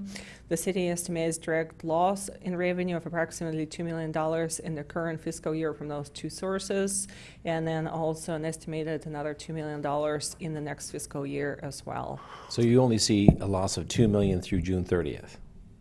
Yes, That's your optimistic forecast? that's my realistic forecast. What's your worst case?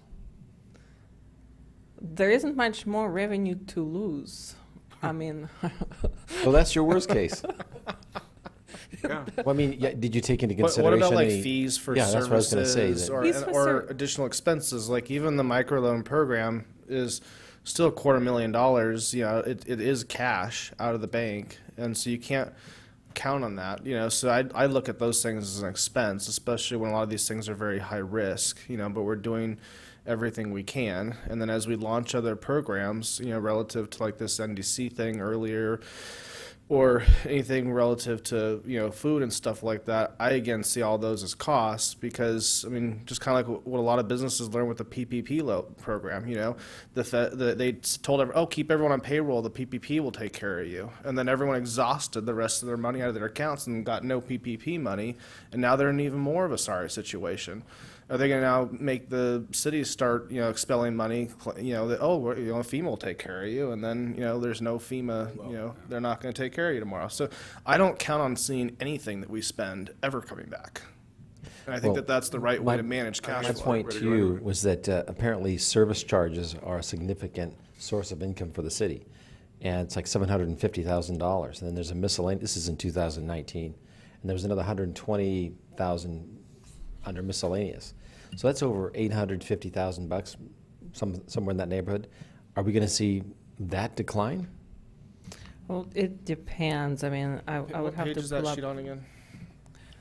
That's from the CAFR. Service charges for obviously recreation program are going to go to zero right Yeah, now. but that amount was Those, tiny. that's a tiny amount, right? No, I'm simply saying that apparently there's a category called service charges under CAFR and budget reporting that's significant, and I'm going to guess that we're not going to see any of that. So it could be worse than 2 million.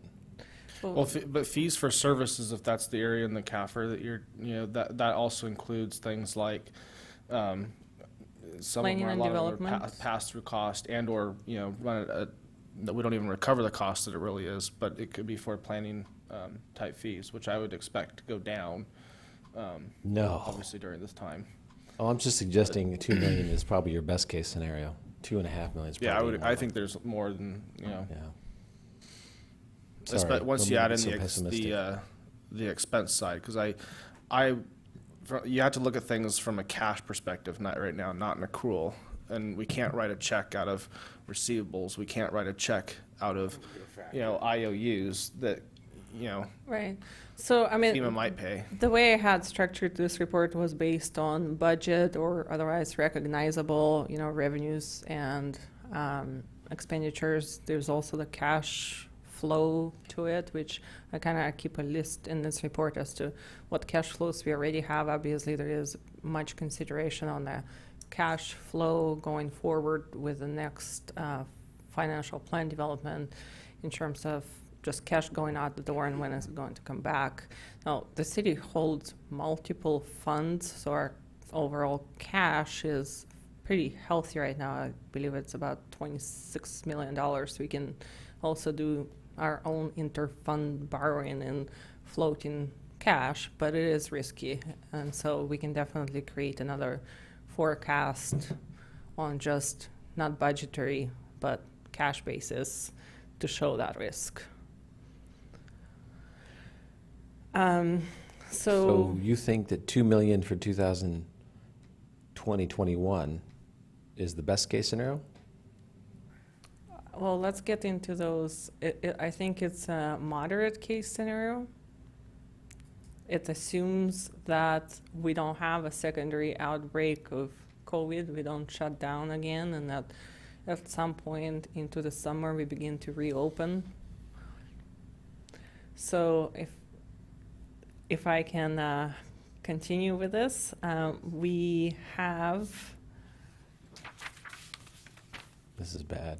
additional cash flow issue that I mentioned here is that the state has allowed sales tax payment deferral for up to 12 months to businesses that are 5 million per year or less in total revenue.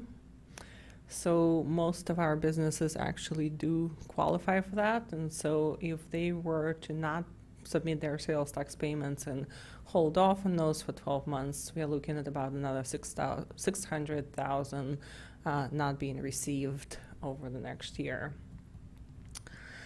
The council has already took some actions for the 2020-22 financial plan. As we went along, that will be, worked into that financial plan. You have reduced ongoing operating expenditures by $1 million in non-essential services. That's an ongoing decrease. You have entered into a contract with IDK for the 2020-21 fiscal year with expenditures directly tied to TOT received and capped at 12% of receipts. So that's kind of a no loss to the city if the TOT continues to struggle. And ID that we talked about before, obviously CalPERS has not acted on additional actions, but it's very possible that they could, and then those expenditures would go up dramatically. You have limited the grant program to humanitarian services only with focus on senior services. So we're basically talking senior centers definitely going to be interested in applying again. You directed staff to enter into negotiations with Everhoy Museum for ongoing partnership, and that's in the works. So on May 11, we will present to you an actual put together budget with the details and the programmatic just recommendations for consideration, and have a detailed discussion on the capital improvement needs that you may want to consider to continue going forward with, as well as contract services and staffing levels. So staff recommends that for the preliminary financial plan, general direction is that it should be funding essential services only, should be funding COVID-19 response, should be funding and prioritizing economic development, and then investment in key infrastructure. And then also that the focus on the financial policies should be to continue to hold reserves for other non-COVID emergencies and sharp economic downturn. So not transfer all the reserves, but to continue holding those steady and make other adjustments to operations as needed, and then to focus on long-term fiscal health, investment in key strategic infrastructure, reduction of existing unfunded liabilities and risk for future unfunded liabilities, to focus on economic development strategy, and to focus on full cost recovery for non-essential services. So then we would be talking about those policies to update some of our fees and seek full recovery. And then I have attached to this report just a little bit more detail, and unfortunately this is going to be sideways. Let me see if I can move this. Right. Well, you have it in your packets. Yes. Okay. So this chart here on TOT, which is page I don't have a page actually. 283. It shows on a monthly basis TOT, and the bottom line of the chart on the top here is your totals for 18-19, so those are the totals. And then you have your occupancy rates, and then you have the total TOT for 2019-20. And so you see the totals that were received to date and then expectations for the rest of the fiscal year. So you see in February, we only got $222,000. It indicates that $41,000 was uncollected, but has been reported. We are still waiting on a couple of hotels that did not comply with reporting of their TOT. And then I'm basically holding the rest of the fiscal year at zero, because my expectation is that there's going to be little to none receivable TOT, and most likely it's not going to be paid. So I'm projecting total TOT for the rest of the year at $2.9 million. And then my forecast for the next fiscal year is actually almost more dire than even current fiscal year, just because of looking at how the tourism industry is going to recover. And I took this kind of approach from Oxford Economics that IDK has provided us with, as they keep an eye on the tourism market. And so the next page after this chart actually shows a page on projected COVID-19 impact on tourism industry revenue. And so I kind of mimicked that, except that on their chart, they are, really low in April and starting to open up in May. They are obviously behind that trajectory. So I am basically looking at, by the month of July, if we start to reopen, maybe looking at like about 25% occupancy. It says there in the assumptions. And then based on this type of recovery trajectory, looking through the next years, over the months, we go 70%, and then hopefully by next summer to 100%. And so that gets me a number of about $2.5 million only in the next year's TOT. So it's still a huge decline. Before we... And that's assuming we don't have another resurgence of the virus. Exactly. In the Right. fall, correct. Which is possible. So that's an optimistic view. That's an optimistic view. Or, I would call it a moderate. I would say that's a moderate view. Before COVID-19, though, just to note, in the months through January, on average, we were 2% up from the previous year. So we were growing at 2%. Yeah, things were going in the until right this direction. happened. That's for sure. The thing I caution you, or at least encourage you guys to do, is look more at the LA markets and how they're recovering. I don't know how this Oxford model how it maps or overlays to our economy, but since most of the travelers come from Southern California, if they're not doing well, that would be, that would certainly affect us. We should be looking at them and how they're recovering. Right, and I think we kind of went quickly through the IDK discussion, but there was also an item attached to that talked about the sentiment of tourism economy that was based on surveys that are being done monthly, and how that's looking. And so there is an indication that people are preferring staycation, but then there was also an indication that for some people staycation means literally staying home. Yet, But you can't enjoy it. Yet they also indicate that they're more likely to get in a car and drive somewhere that they can reach. So there's some hope for us to be able to still get that LA traffic that want to get out of the big city and come to Solvang. So that is something that IDK will be focusing on in terms of their outreach and campaign once we begin to reopen. And so if you go to the next page, there is a chart that looks like this on sales tax. This comes from our consultant, Muni Services, that looks and audits our sales tax data. And this particular chart is for Q4 of 2019. So that captures now October, November, and December. And actually, this was positive trend as well. If you can see, these are the categories for City of Solvang for sales tax. Our restaurants in the last quarter before COVID-19 were 3.4% higher than the previous year, and we're also 3.7% up from previous year annually. Oops, and I think that's the wrong chart actually. Sorry. I will provide you with a different one that talks about categories. But then the next chart here talks about economic sales tax by benchmark by year. And that's a tool that Muni Services has put together and provided. They've done some general forecasting in terms of what they see by industry kind of statewide. And then they provided this tool to where municipalities can decrease the numbers even further just by knowing our economy here. And so this shows here that based on what we're seeing in our trends in just operations in the city, we're looking at about a loss of $408,000 in sales tax this year. This year.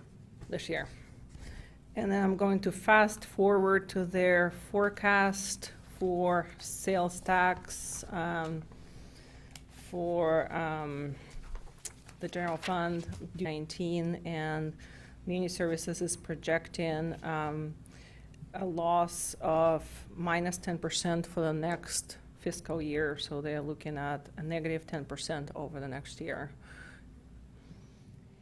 And that may be even more, drastic for the city of Solvang because of our over-reliance on tourism. And then there is the forecast for general fund that's included in there. You can see some numbers for revenues and expenditures. The ones that I think are the drivers and for you to start to think about are definitely we have the TOT and the sales tax that are significantly declined and continue to be in a decline kind of throughout this forecast period. So you're losing 2 million current fiscal year, about 2 million the next fiscal year. You have your salaries and benefits that are saving us now $1 million. And then you have other kind of drivers that we need to talk about with the financial plan development that are going to be your services, which are basically all of your contracted services there. You're looking at tourism, which I have here at a lower number for the next year, assuming the TOT decline on the revenue side, and assuming that, or knowing that we entering into a contract with IDK, then our expenditures on the TOT should also be lower. And then, of course, there's a capital improvement program at the bottom that we'll need to prioritize at the next council meeting. And so just briefly looking at just this one scenario, we are significantly drawing on, available fund balance by the end of the 5 years to an amount of about $3 million. So those are kind of just considerations going forward. The Can you repeat that recommendations. last sentence? So if this was the forecast and there were no changes made, then by the end of the 5-year forecast, you would draw on existing reserves by about $3 million.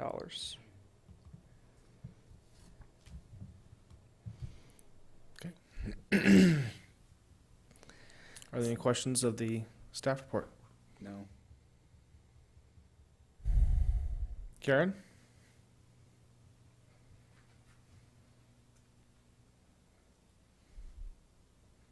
Bueller? Anyone? Anyone?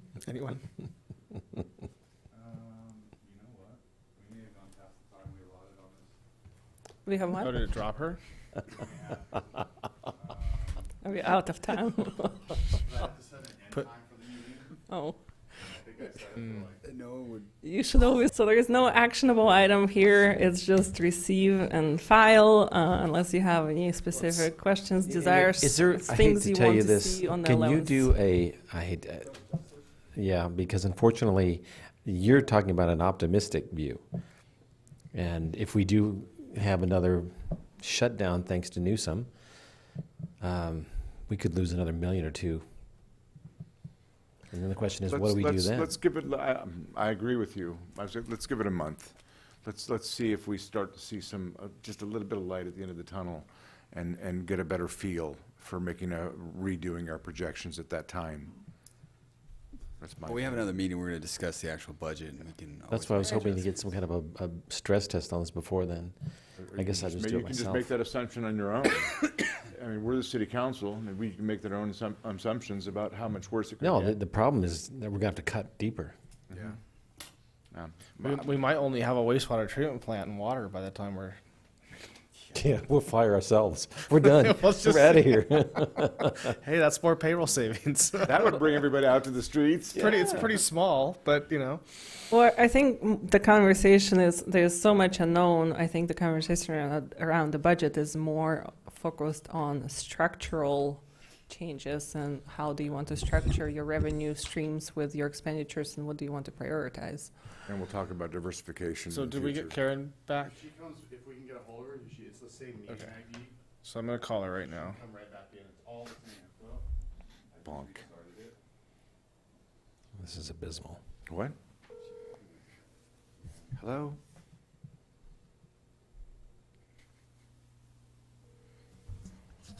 Wow. Trying to see if where I can share it.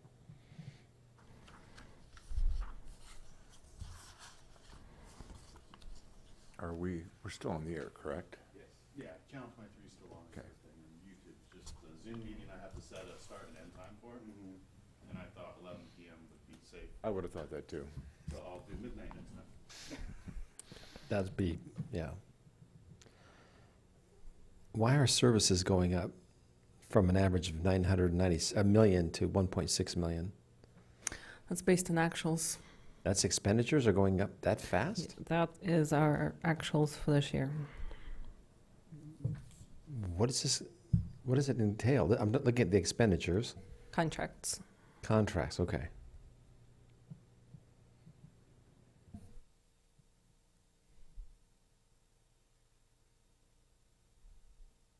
You get a hold of her, I tried calling twice. No. And cutting the CRD contract What's didn't do anything to the Yes. county contracted services. Wow. Well, unfortunately, all that stuff, as well, we're nearing the end of the year. Cutting contracts now, plus even the cost to do so, doesn't really. No, for this year I get it, Yeah. but for next year, I would have thought a $300,000 cut would have been reflected here. Barely, Daniel has a comment. Daniel? No, I'm ready to make a motion. Okay. there's,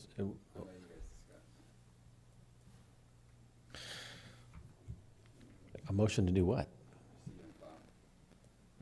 We have to make a motion to do that? Yes. You can. Can. Or you can give some direction.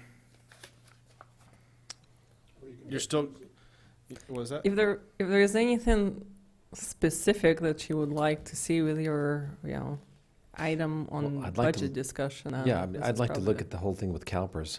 I think we're going to have to look at stopping any catch-up payments, letting them know, no, you don't get to, we can't afford this. We'll pay the minimum, but I don't see why we should be doing catch-up payments. We're just throwing, We only pay, we have not paid anything above their requirement per the contract for both normal and unfunded liability. so the CalPERS UAL, unfunded liabilities, we can't get out of that. You would be terminating your contract by default. Simply by not paying that. Right. So those are catch-up payments. Well, they're catch up, but they're required per the contract. They're towards unfunded liability, but you would be in violation of your contract if you didn't pay it. So they get to destroy wealth, and we have to keep taking the punishment. Okay, great. It's the definition of CalPERS. Yeah.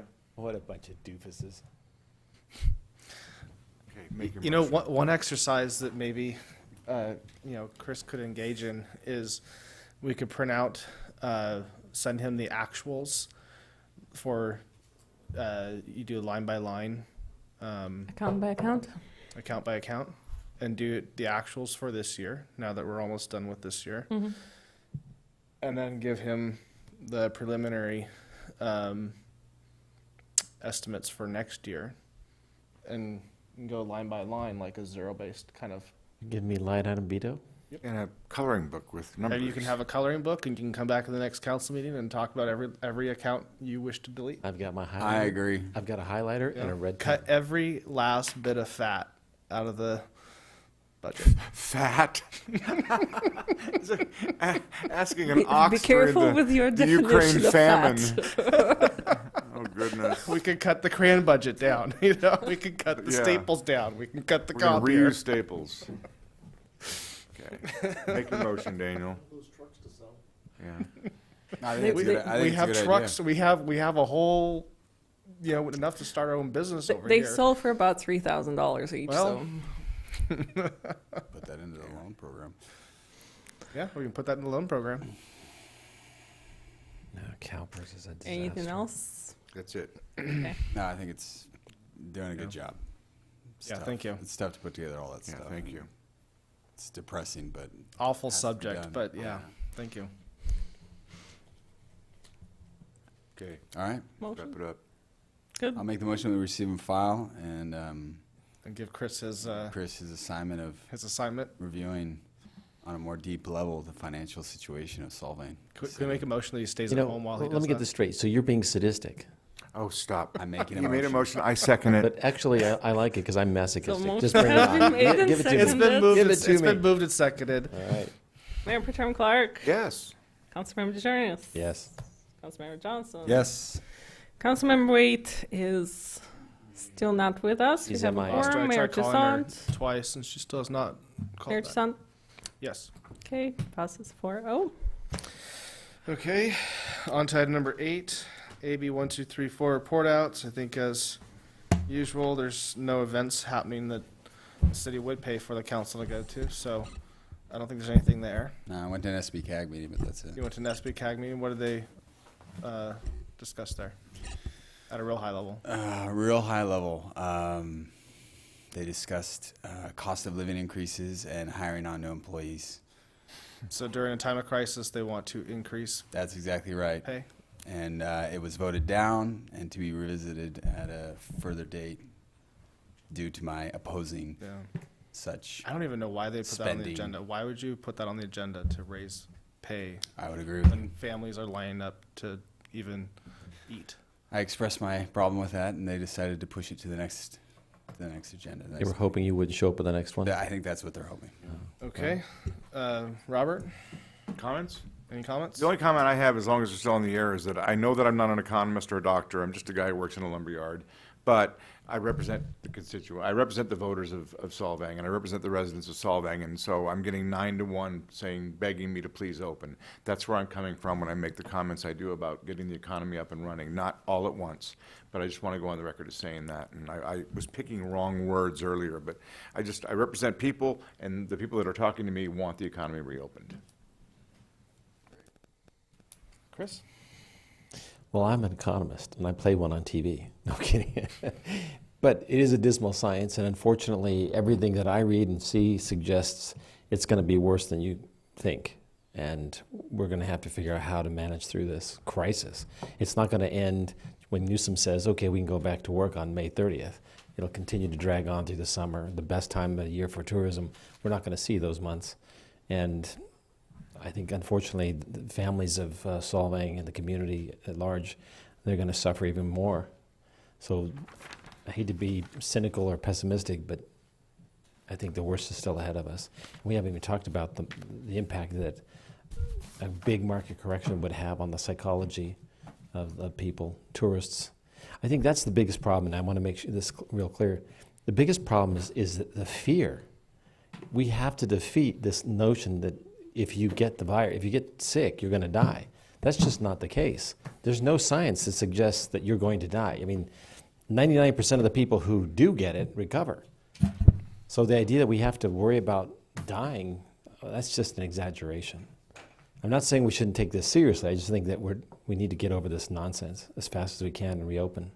And then finally, I think people are already ignoring this, and they're just going to about their life and saying, we're done with this nonsense. Every weekend, you've seen it more and more and more. Yeah, everywhere. Yeah. I mean, for example, people are still doing construction and landscaping, and the pool guy still comes and cleans the pool. It's like they're not listening to Newsom. There's or the people county. taking pictures on Copenhagen Street. There's Yeah. people down in the Greenbelt. And no one's going to fjord. come and arrest them. Mm-hmm.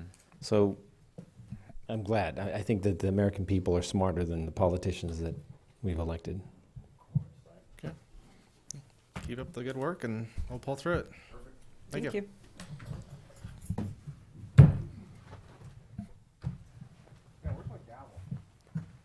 you.